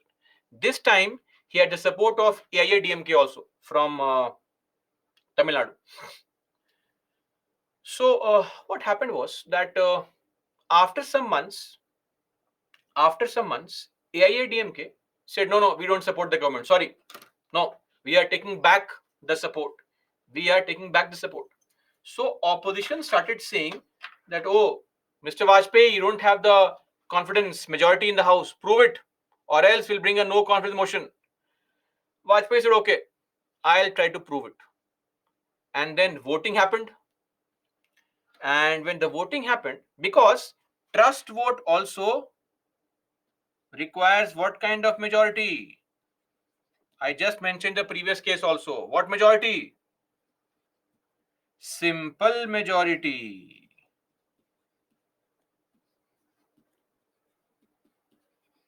Okay? Trust vote requires simple majority. So, when the voting took place, 269 people said, yes, I support Mr. Vajpayee. Very good. 270 people said, no, we don't support Mr. Vajpayee. And he lost by how many votes? 1 vote. He had to resign as a prime minister. Then again, elections happened. This time he won and continued the full 5-year government from 1999 to 2004. This is the trust vote, which is brought by the parties.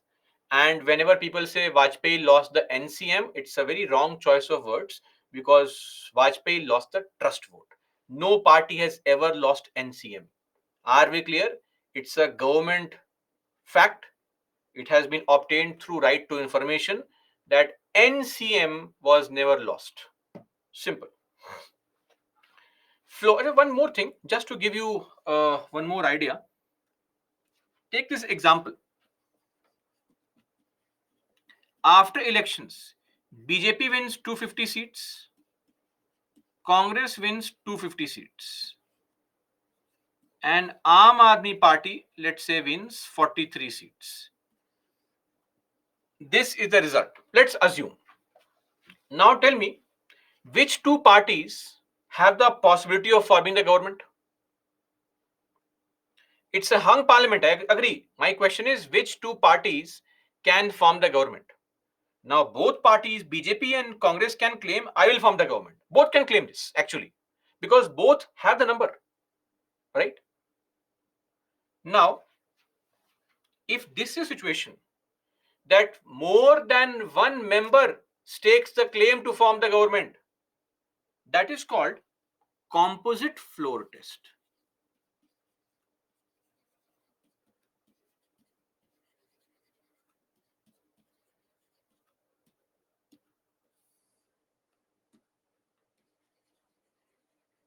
When more than one member claims to form government. Are we clear, everybody? So this is what is basically one member means one member, one party, one MP. So basically, Congress will have their own leader. Rahul Gandhi will say, "I will be the PM." Narendra Modi says, "I will be the PM." And actually, both people can become PM because they may get the support. That's possible. That's why one member, one party. Member here refers to member of the House, MP. That's called composite floor test.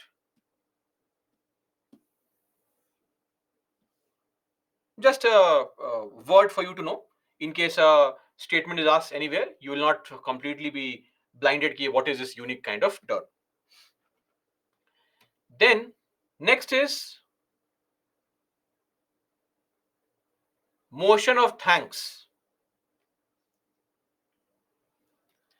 Rakesh, I said that the president decides, but president decides that procedure will be called a composite floor test. I'm not saying the people are deciding. Both are claiming I can form the government. The president will decide who to give chance first, or the president can say, okay, let's give both of you a chance together only. People choose this or that. That is the point. Who is questioning that president will not decide? The point is, I can at least lay my claim, stake my claim that I want to form the government. You can't stop me from that. You may not choose me, right? It's like UPSC. UPSC decides based on your marks in the examination. But can UPSC stop you from filling the form? They can't. You can fill up the form. Same thing here. Okay. Need of NCM and trust vote is to ensure that at all points of time, whichever party has formed the government, they enjoy the majority in the House. Clear? Okay. Now, motion of thanks. What is this motion of thanks? It is also called vote of thanks. Actually, also known as vote of thanks. This is again under Lok Sabha rules. No Lakshya, we cannot apply that. Now, a very important point is that transferability of votes is only for president's election. Single transferable vote. You can't use it in other places. No Lakshmi, coalition government is possible anywhere. Why only in state? Center also. Now, coming to this motion of thanks, do you remember Article 87 by any chance? Article 87 said that the president gives a speech, right? President speech. Let me tell you something. The speech given by the president is not prepared by the president. Even the speech is not prepared by him. That speech address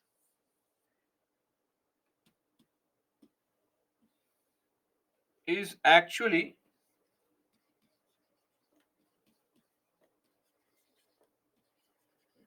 prepared by the ruling party. And that is why the speech contains the policy achievements of the government. Contains policy achievements.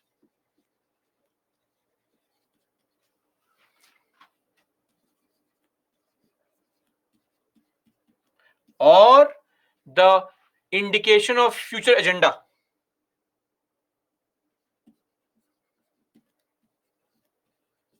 What we are going to do in the future. So all great things about the government, right? Now, Article 87 says, this Article 87, this article says that House can make rules to discuss on the motion or the speech. Discuss the motion.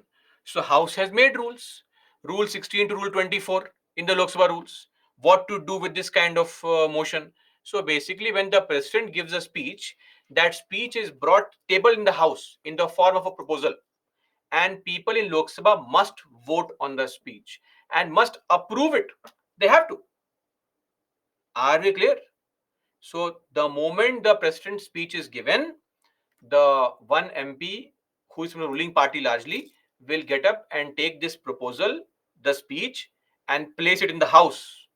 That House, Lok Sabha, please pass it. And Lok Sabha must pass it. If it is not passed in the Lok Sabha, the government may have to resign.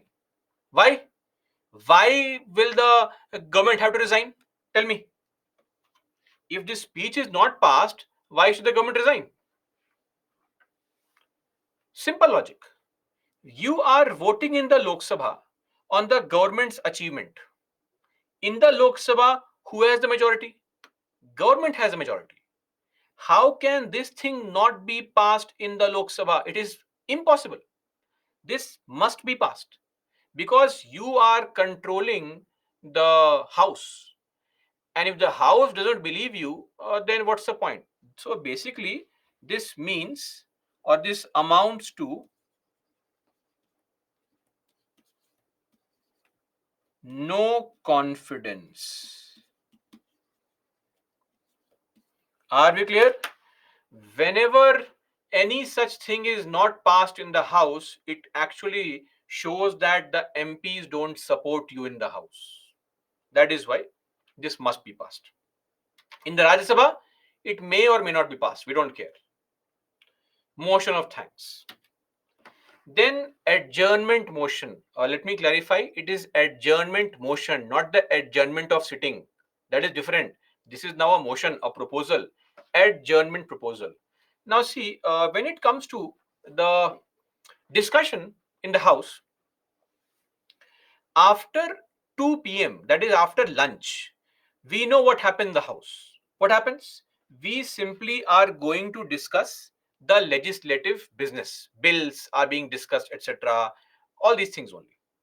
But what if you want to discuss not on the bill, but on something very, very important?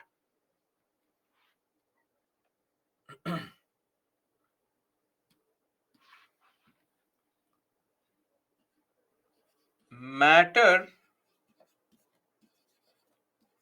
of urgent public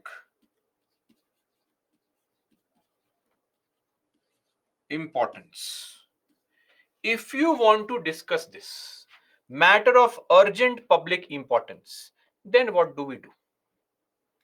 Now you have to wait for next day, 0 hour. That's the only option because question hour is at least 15 days of time. At least.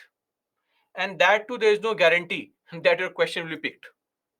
So sometimes the agenda for the day is set that at 2 o'clock this minister will bring their bill, at 2:30 we'll discuss that committee report, etc. Everything is fixed.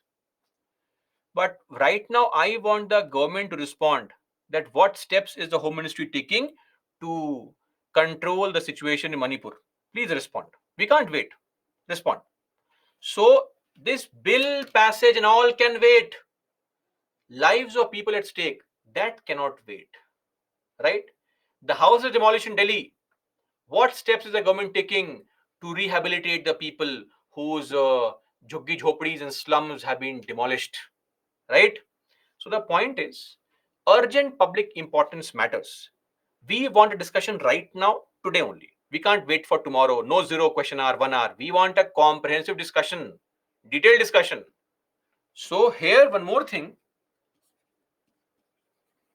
the minimum debate time is 2.5 hours. You have to have at least 2.5 hours minimum of debate on the topic. So it can't be a small topic. It must be a comprehensively large topic to debate on.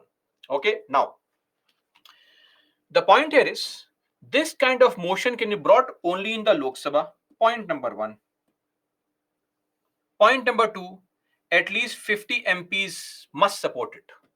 And if this motion is if this motion is accepted, then the debate must go on for 2.5 hours, and then the entire agenda is suspended. That all the bills later on we'll discuss later on. Right now, this topic. Are we clear? Zero hour has a problem of time limitation because zero hour is meant for basic topics raised by multiple MPs, right? Multiple MPs on individual ministers' performance also. Here we want the government to respond. Any minister can respond, but the government to respond. And we want a comprehensive, detailed discussion, which cannot be undertaken in just half an hour or 1 hour. That is why 2.5 hours of debate time is given for this. Clear? And of course, it should involve the responsibility of Government of India. Don't ask why is the booking for the movie Jawan real or fake. These questions can't be asked. Are we clear? So this is there with respect to adjournment motion. Now, just a small point. Can this same concept be used in Rajya Sabha? Yes, but they have a different name for it. In Rajya Sabha, similar concept exists. Not the same, but a similar concept exists, and that is called Rule 267. So it's one rule basically where the agenda for the day is suspended. Agenda of day is suspended and discussion on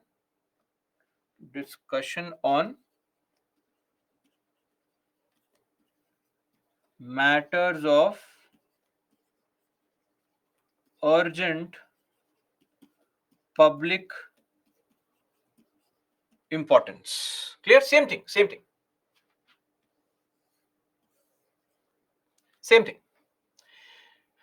Here, one difference is any MP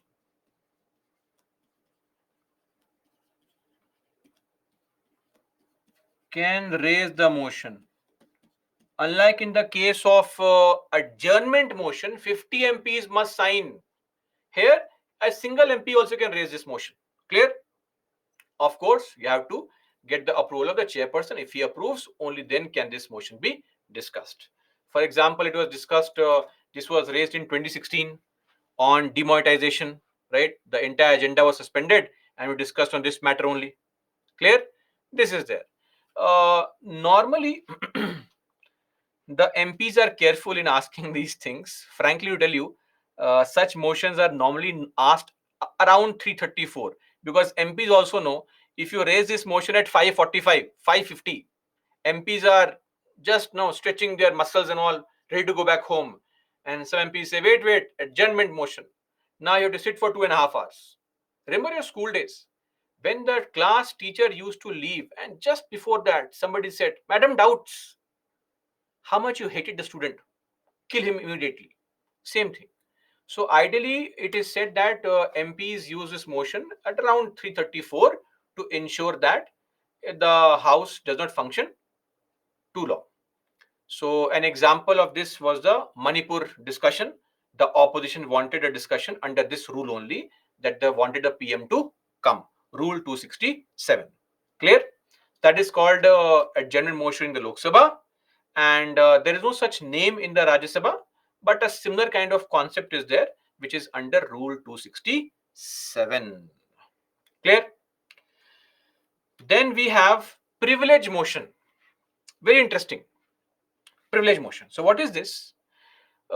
See, in the parliament, MPs have to MPs have to show respect towards other members and also towards the house. So you cannot uh, make statements which are derogatory to the house. So please don't do anything which violates the parliamentary privilege given to you. What's the privilege of every member? The privilege is that you are free to speak, express your opinion in the house, free completely, and the court will never come to you, arrest you for that. Are we clear? Whatever you say in the house will not be called into question in any court. So that freedom of speech is there. But the problem is, our MP sometimes cross that limit and may use some language which is referred to as unparliamentary language.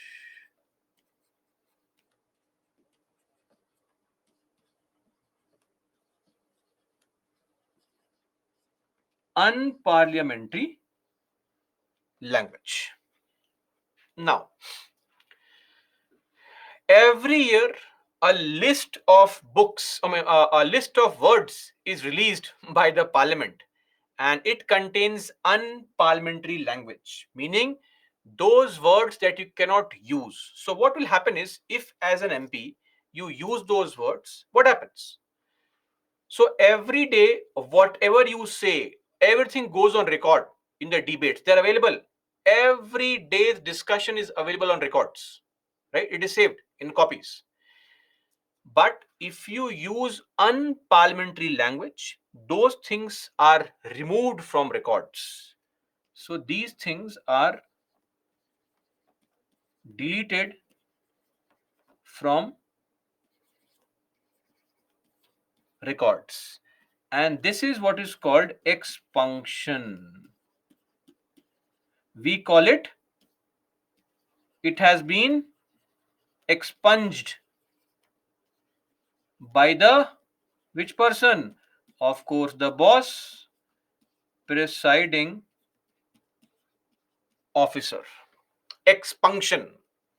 For example, you cannot use the word chor, gaddar, chaukidar, chor hai, all these things.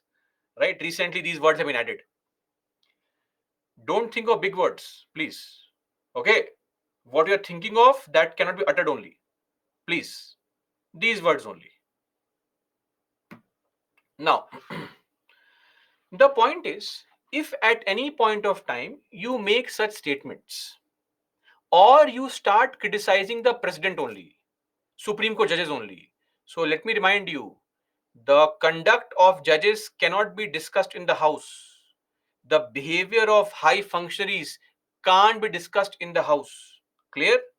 If at all you do this, then some member can move this motion if he feels that another member has committed a breach of the privilege of the House. Clear? So what is going to happen actually is, some member says, Speaker, Chairman, see, he is misbehaving, using wrong words. And then you can complain to Speaker. The Speaker can form a committee. Oh, you 5 people, come here. Look at this. See what he has said. And give me a report. Right? And Once a report is given, the speaker can decide what action to take. They can suspend the person, they can scold the person. Don't behave like this, nonsense. They can suspend the person, or they can also expel you. Membership gone, disqualified. Like in your school days, if you misbehaved, the teacher could slap you. Not nowadays. Nowadays you cannot slap a kid, because then all these commissions will come to you, right? Not in the rural areas. You see all the videos, right, of the kids being slapped by teachers in rural areas. I hope must have seen all these memes, especially that meme where this kid popped some kind of cracker, and then the teacher caught hold of him and started slapping him, right? So anyway, the point is that if the teacher no beats you, punishment; scolds you, punishment; can be suspended also for a few days, don't come to school, good for you only, or can be expelled also. Same things can be done here as well. That is called a privilege motion. Are we clear on this? So this is there. Next, we have a very interesting tool which is there in our country. And what is that? That is called calling attention motion. It is not really important, just because we have thought of it, so we have to read it. Calling attention motion. As you can see the figure, the photograph here, it is exactly what it means, right? So it gives members an opportunity to bring to the surface the failure or inadequate action of government on a matter of urgent public importance. So sometimes, guys, what is going on there, what the both are doing, I have to explain the meme also now. I just got a minor heart attack, it seems. Oh, anyway, guys, if you can't understand it, ignore it.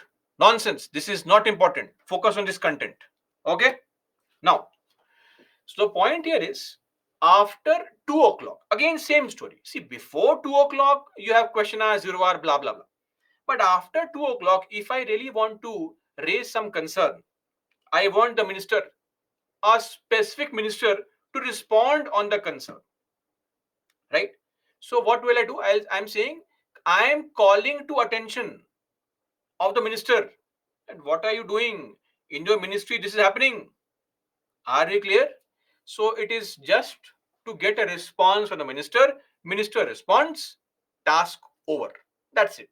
No voting, nothing, no scolding, nothing is happening.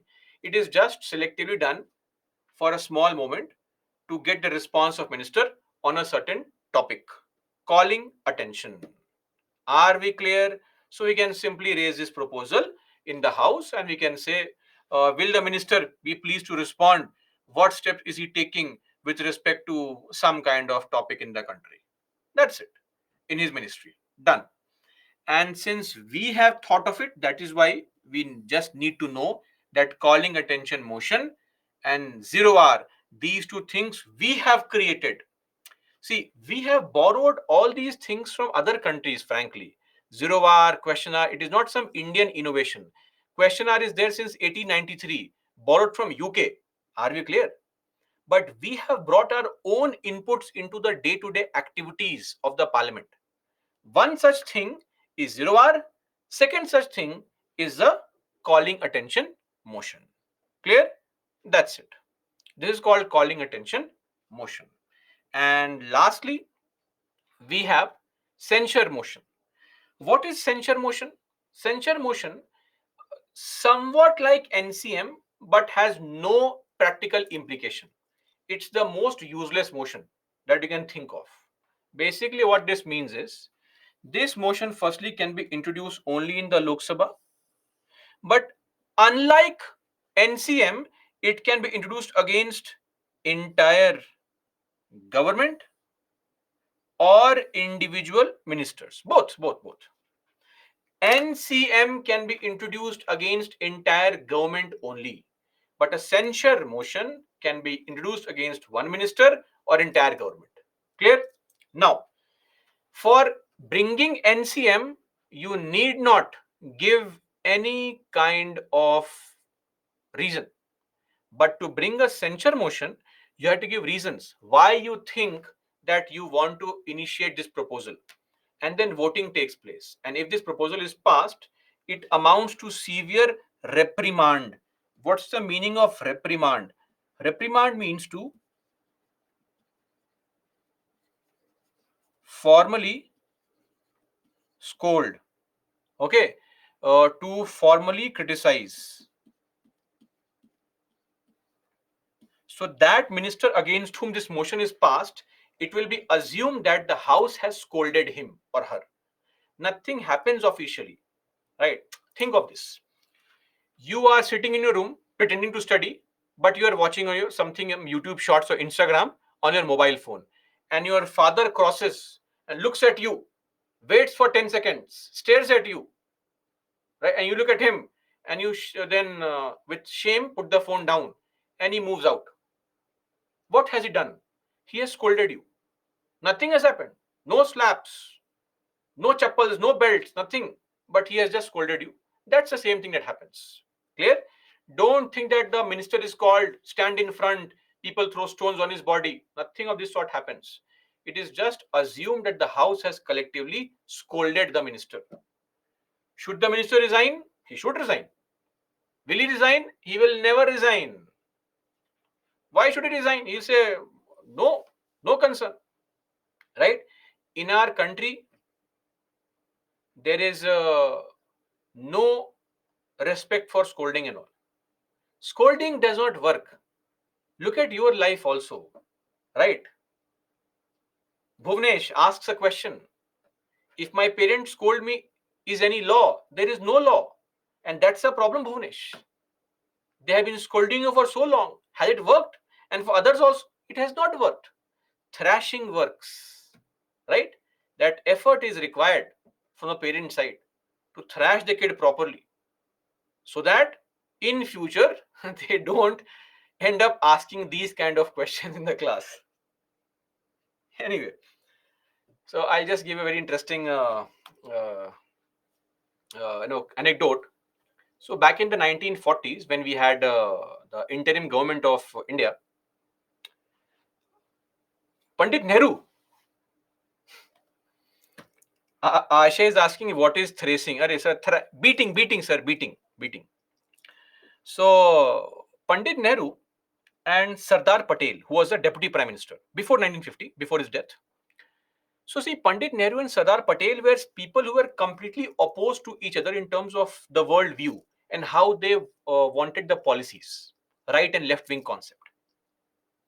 So Sardar Patel once wrote a letter to Nehru saying that, sir, if you don't like my way of working, I'll resign. To which Nehru responded that no. If you don't like my way of working, I will resign. Look at those leaders and those days, that they are willing to resign but not compromise with their values. Can it be thought of today? It's unthinkable. Today, if you raise any concern against a minister that you are doing something wrong, the minister will say, oh, you have a problem with me. It is your problem. You resign. Why will I resign? That's how times have changed from 1950s to today. Politics has changed completely. Anyway, censure motion. Now, before we end our discussion, just a small point, not a point, I mean, we have discussed this, but I want to write this specifically here. Some motions can be introduced only in Lok Sabha, other motions in either house. NCM, only Lok Sabha. Trust vote,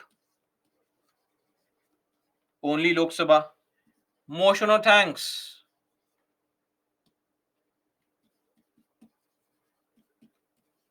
either house. Adjournment motion, only Lok Sabha. Privilege motion, either house. Calling attention, either house, and censure motion only Lok Sabha. Clear?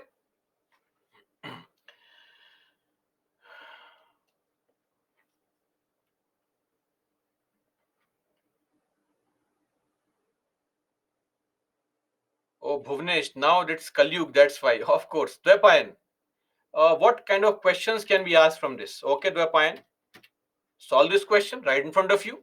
These kind of questions can be asked from this topic. Please mark the answer. 45 seconds to you.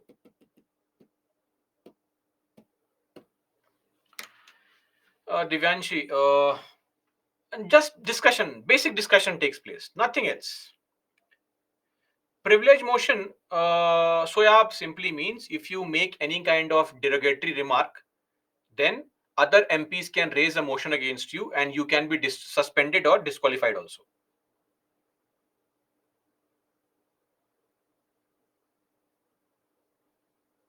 Jay Narayan, there is no such method.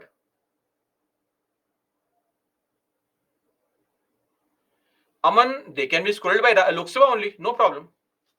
Anyway, ministers are responsible to both the houses. They're responsible to Lok Sabha.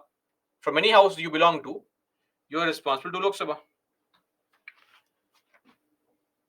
Okay. First statement. Is it? Why have you guys marked this wrong? There is no mention of NCM in the constitution. Yes or no? Yes, of course. It is not mentioned. Right? A motion of NCM can be introduced in the Lok Sabha only. Absolutely correct. Both are correct.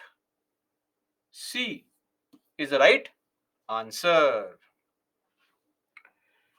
Okay. Oh, Basu, we did not have that concept because of the concept of accountability.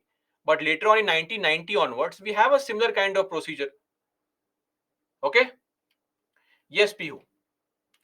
Now, just a simple topic, resolutions. So, what is a resolution? It is nothing but substantive motion, meaning any kind of proposal which is formal in nature, meaning it's a properly written proposal and there must be voting.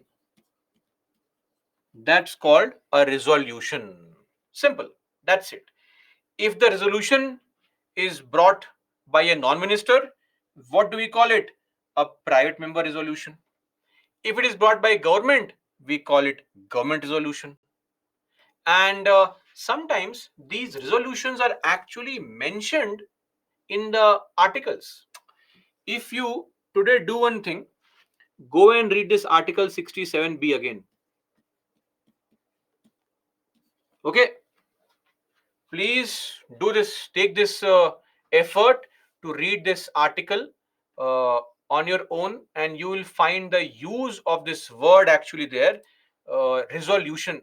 How is this resolution used there? Because if you read the article, it very clearly says 67B, which is the removal of the vice president, that a vice president may be removed from his office by a resolution, meaning motion, proposal of the Council of States, passed by a majority of all the then members of the Council and agreed to by the House of the People. A resolution. Or it can be NCM, it can be Article 61. All these are examples of statutory resolutions. So either of the two, meaning either a minister or a private member, can bring this kind of resolution. Clear? And it is tabled in pursuance of a provision of a law or the constitution. Clear on this? That is called a resolution. Nothing. It is just a substantive motion. Any proposal which is a written proposal and requires voting is called a resolution. Okay? Done. We are done with all these things. Now the time for budget, the annual financial statement. So before we discuss budget, let me tell you, this word budget is not mentioned in the constitution. What is mentioned? Annual financial statement is mentioned. Are we clear, guys? What is mentioned? Annual financial statement. Budget word is not mentioned. Anyway, nowadays the government does not use the word budget. They use bahi khata, right? Bahi khata. So this annual financial statement is mentioned under Article 112. Look at this. The lady in picture. Who is she? This lady. Finance Minister. And what is this? So they have, the government has become more tech savvy. So this time it was an e-budget. This was brought in a tablet, right? And this is the cover of the tablet. You can purchase this cover also. The government is not selling it. You can purchase this cover of tablet online also. Anyway, so this is Nirmala Sitharaman, an MP from Rajya Sabha, in the Rajya Sabha from the state of Karnataka, and also the finance minister of the country. Now, what is this budget? Also called Bahi Khata. This government loves to change names, so it has called it Bahi Khata.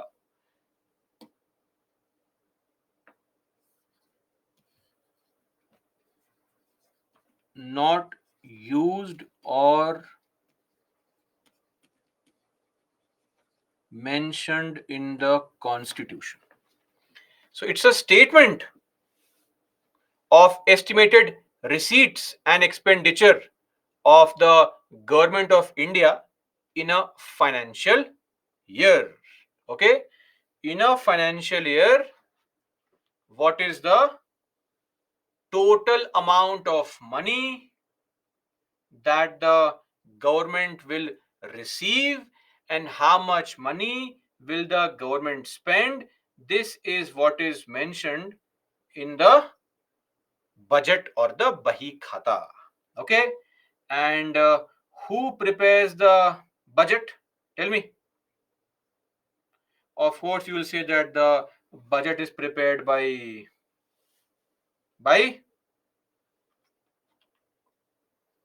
the Ministry of Finance, but a slightly more detailed information.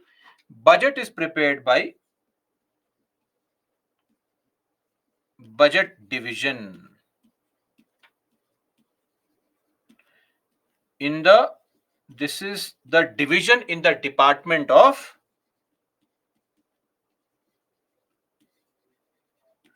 Economic Affairs, and this is in the which ministry? Ministry of Finance. Okay, this is the ministry which prepares the budget and the department, because the Ministry of Finance has 6 different departments: Department of Expenditure, Revenue, Financial Services, DPAM, Public Enterprises, and Economic Affairs. So that is a department which prepares the budget. Then the budget is presented by, who presents the budget? Of course, the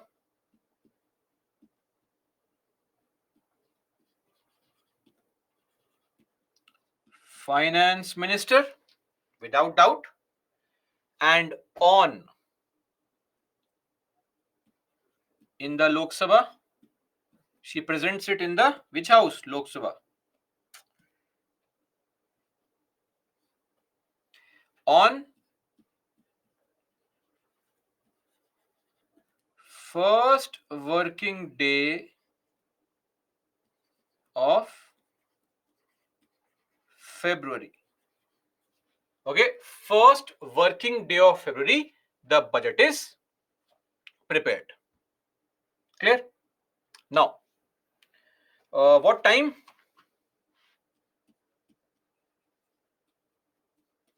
11 a.m.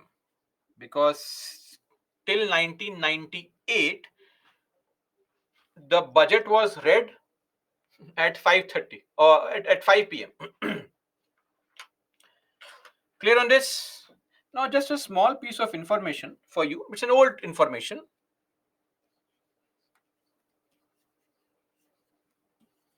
Merger of railway budget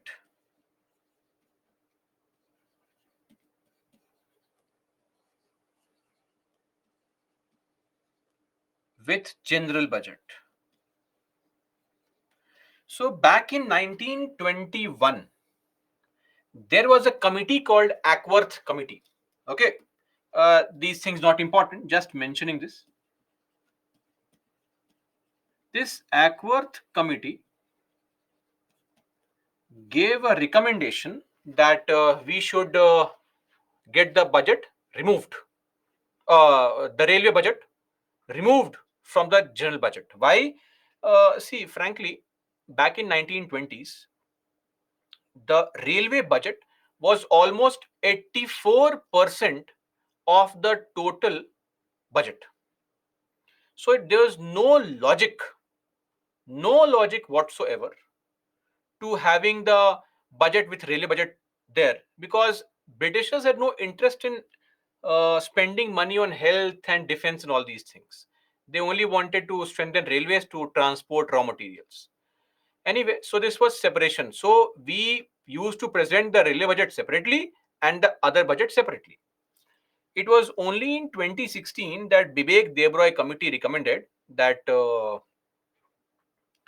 we should merge it again, because now it serves no logic, because now the government spends a lot of money on defense, health, etc. So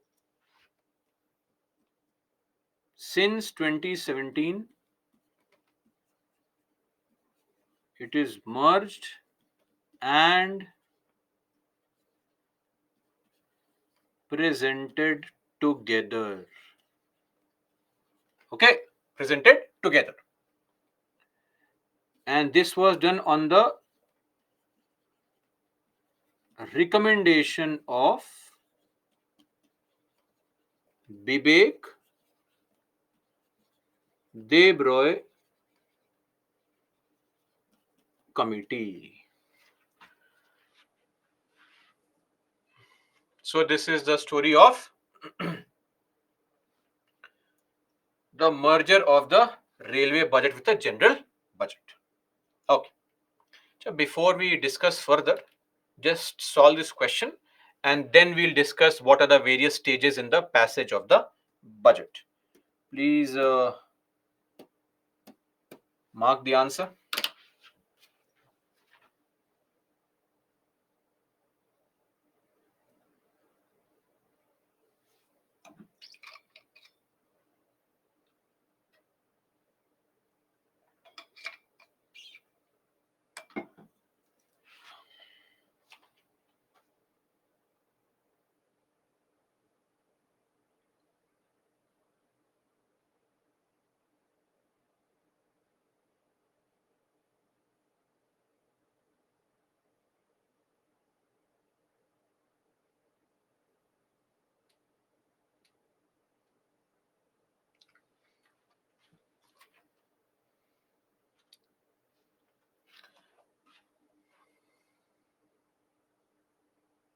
Great. Good to see that revision is going on very, very nicely.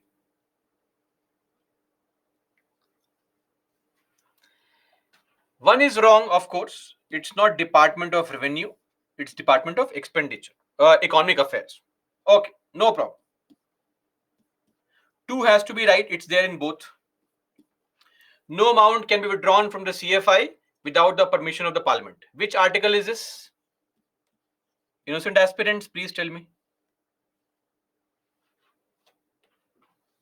I have written the article, at least mention the clause for me now.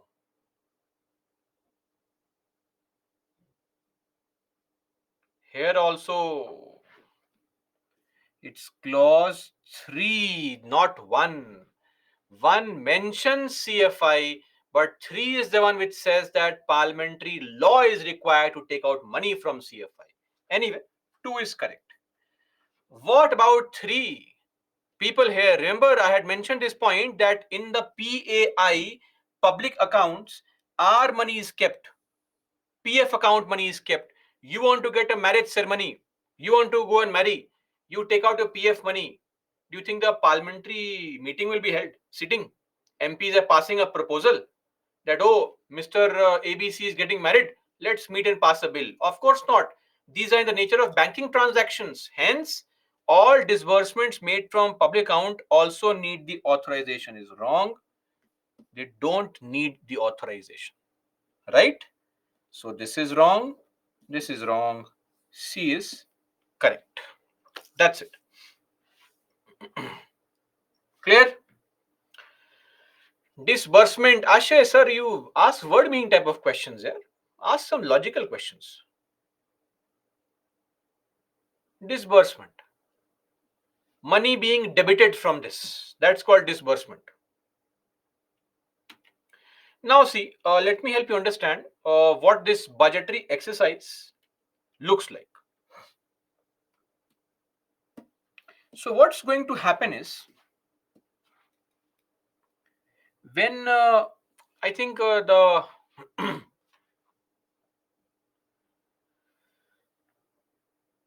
Praveen, sir, clear my doubt. Sir, request you. Sir, you asked a doubt on Bharat and India. I mentioned I won't take such kind of doubts. So, end of story. Uh, Look at this very simple idea in your life also. Let's say you have 2000 rupees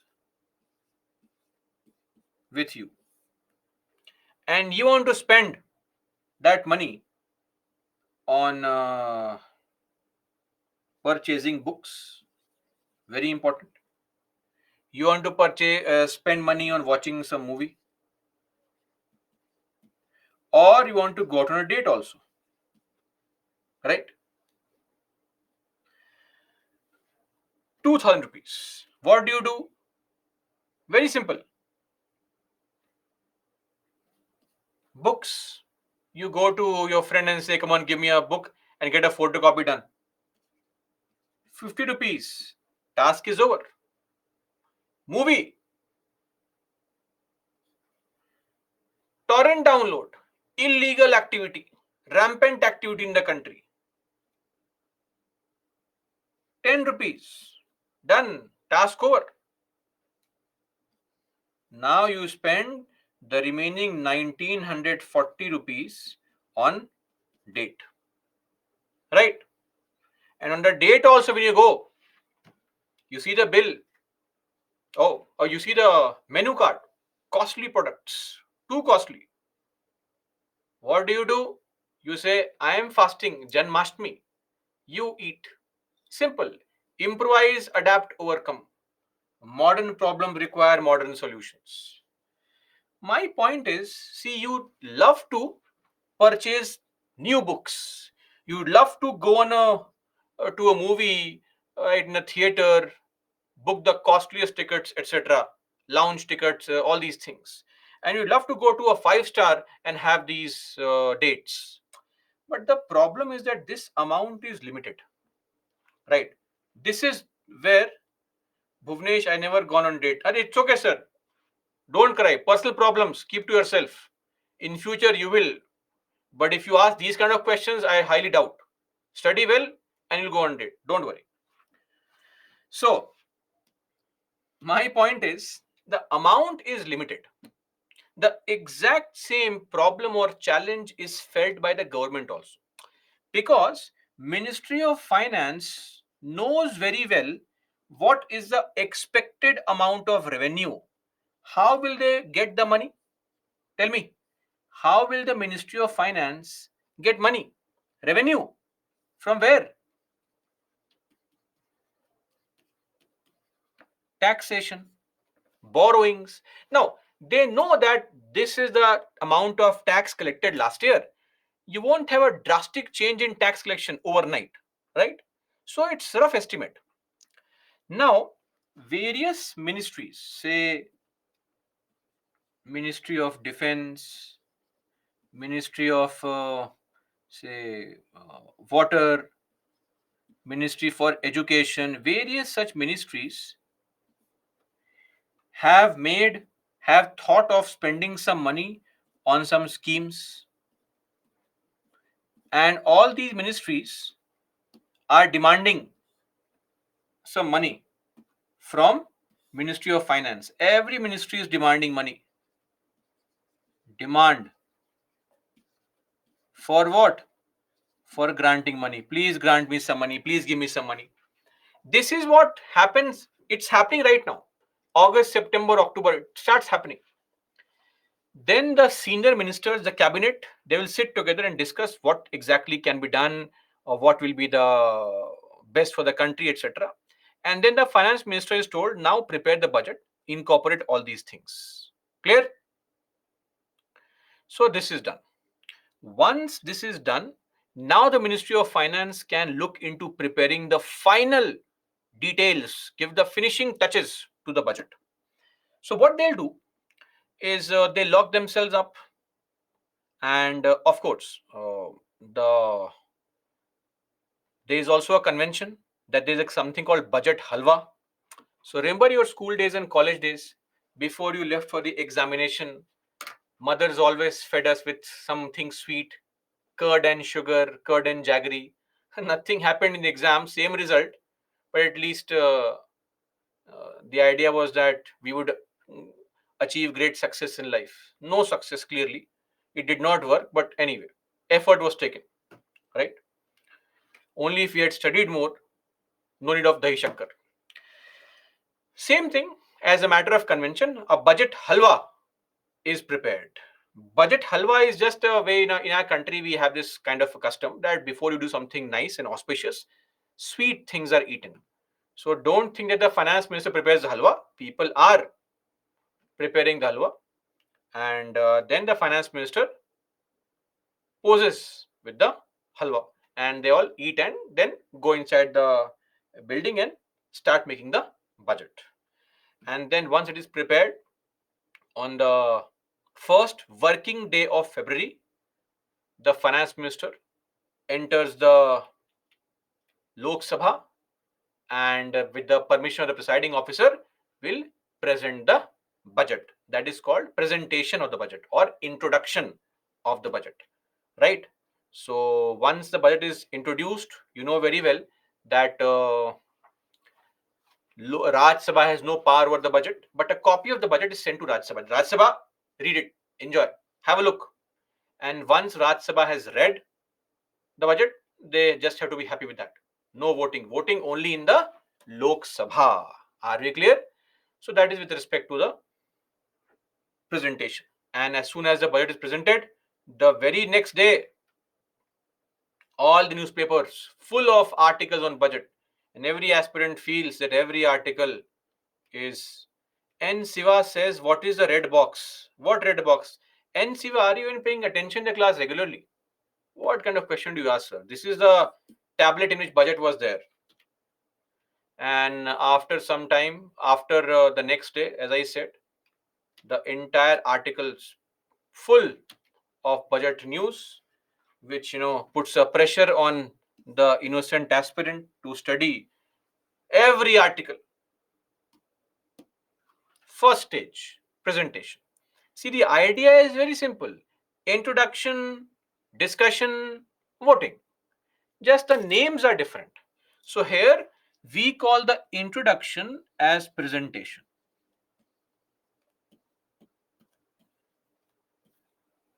By the finance minister on the first working day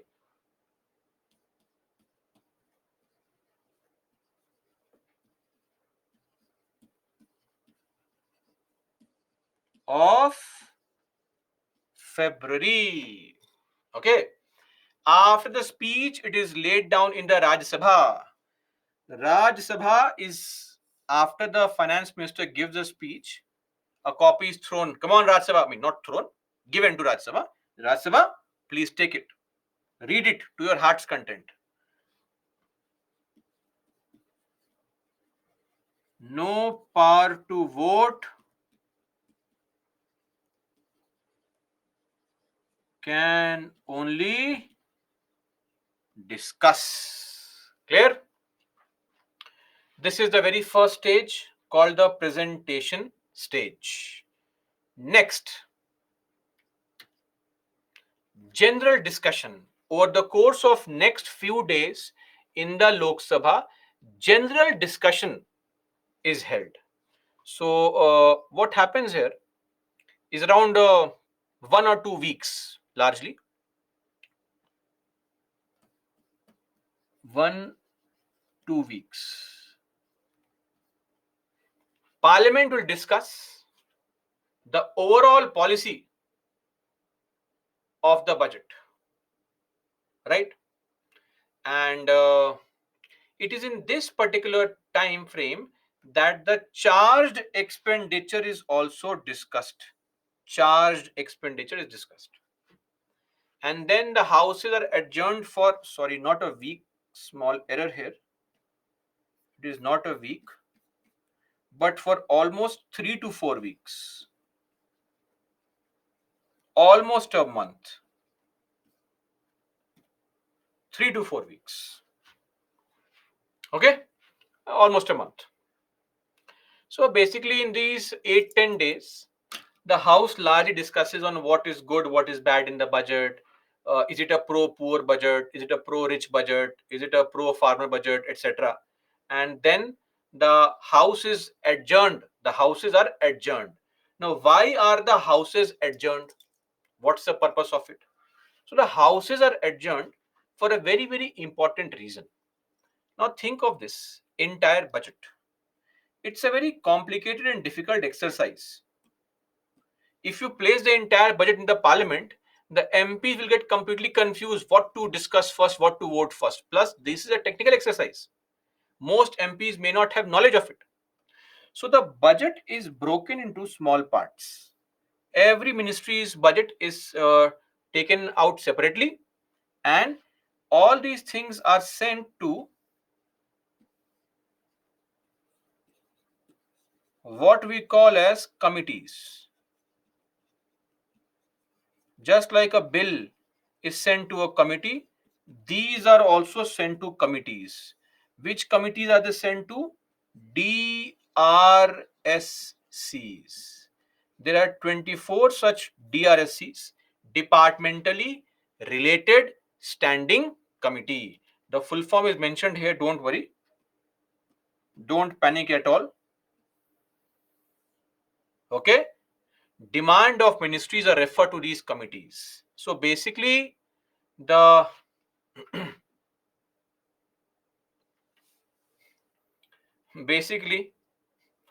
the parliamentary committees comprise of MPs only. MPs. 21 from Lok Sabha and 10 from Rajya Sabha. So these MPs can selectively, let's say, a departmentally related standing committee on defense, it can look into the defense demand and can prepare a report that what is good, pros and cons. Reports can be prepared, various reports are prepared, and all these reports are then sent to the presiding officer of Lok Sabha. That look at this, we have prepared a report, what is good, what is bad for all these demands. Clear? So these committees do what? Prepare reports. Once the reports are prepared, then the MPs can discuss on these reports. The reports are then submitted to the House. Once the House receives the report, then the MPs now can say, oh, now the budget has been explained properly. Now we can fight and argue and vote whether to accept these demands or not. So after that, the so normally, like this time, the committee stage was from This date keeps on changing, so don't mug up the date. I'm just giving you an example of how this functions actually. 12/03/23. This was a situation, or this was a time where the House was in recess because it was adjourned. Sittings were not happening because MPs were a part of these DRSCs, which were preparing reports on the budget. Once this is done, it is sent to the DRSC. Reports are tabled in the House and discussions take place on these reports. Now, what discussions take place, how are the reports approved, or how is the budget approved, etc., we'll discuss day after tomorrow, because tomorrow is a holiday. Are we clear? So that let's end our discussion here only. Now, I know tomorrow is a holiday, but please ensure that you study effectively. So let me just don't run away, just wait. Tomorrow is a holiday because of Janmashtami. That's why it's a holiday.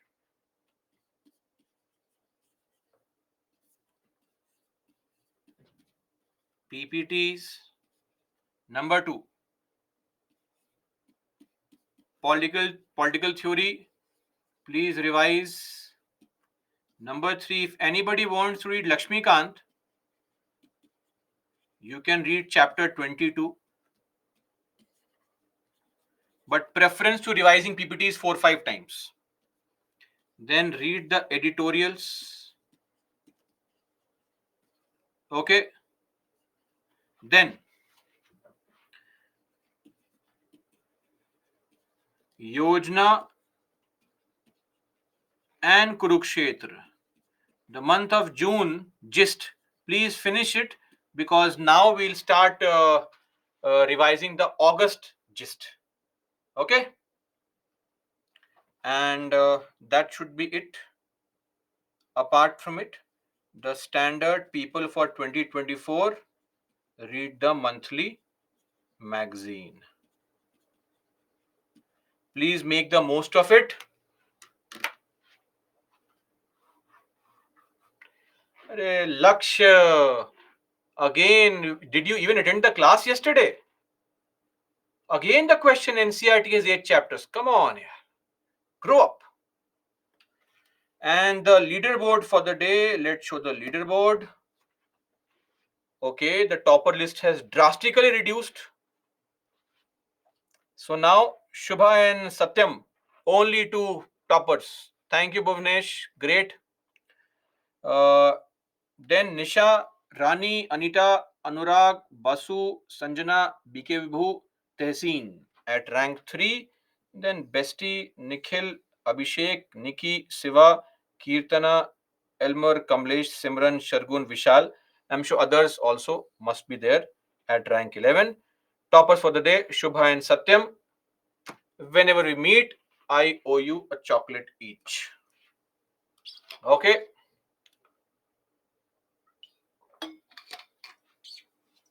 That's all for me, guys. Jai Hind. In case you have any questions, feel free. My request again to all of you, please revise. It is extremely important. And happy Janmashtami to all of you, all those people who celebrate it. And for others, Jai Hind.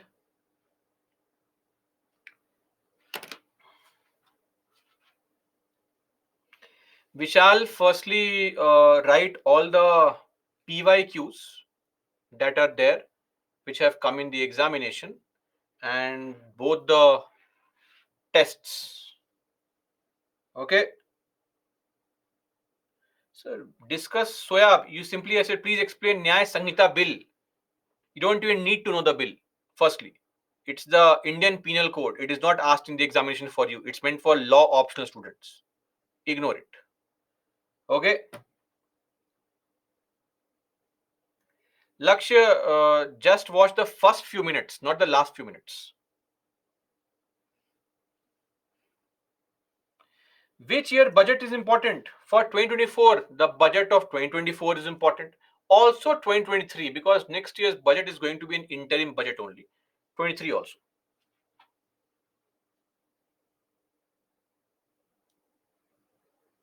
Ramya, toss.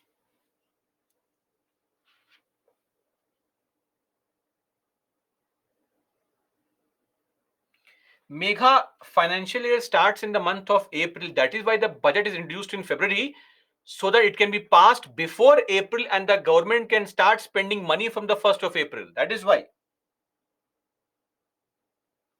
Yuvraj, the other house cannot pressurize, but the president can call for a joint sitting if required.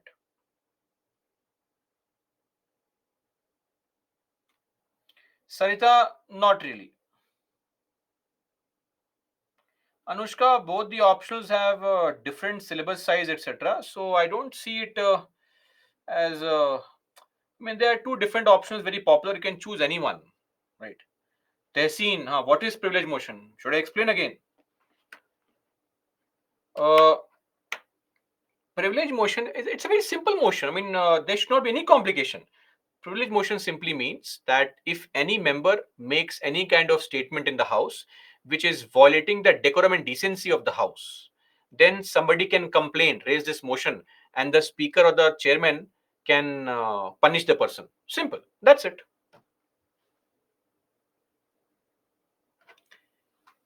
Yes, Lakshmi, that's true. Divyanshi sir, please repeat that point of parliament work after DRSC. Parliament work of DRSC. They prepare reports and submit it. We'll discuss these things later on tomorrow. I mean, day after tomorrow. There can be joint sittings, Yuvraj. No, Vishal, they will not. We'll discuss that. That's a concept of interim budget. Rajan, censure motion means any person can raise this motion or proposal to ask the House to collectively scold the minister. Mayank Wadhwani, nothing. The bill is dead. Muskan, it is different. Administrative units are different from constituencies, right? Districts, the size varies.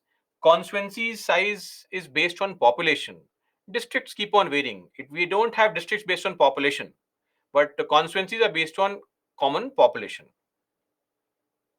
Sardarni, committee stage, first point. First point is that all these demands that you see of the government are sent to these committees. That's it. Demand of ministries are referred to these committees. That's it. Yes, they've seen a decent optional without doubt. Very popular as well. See, guys, Suresh, Kannada literature or any language literature, it depends on how expert you are in that particular language. That's what is important. If you have a lot of command on that language, it's very good. Tamal, trust vote. Tamal, trust vote basically refers to, yes, Krishna, you can leave. Trust vote refers to the idea that the ruling party has a mandate to always prove that they enjoy the support of majority in the house. Always.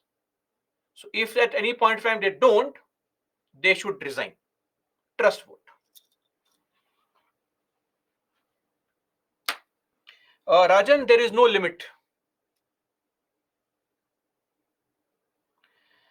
Okay, so I believe your questions have largely been addressed. In case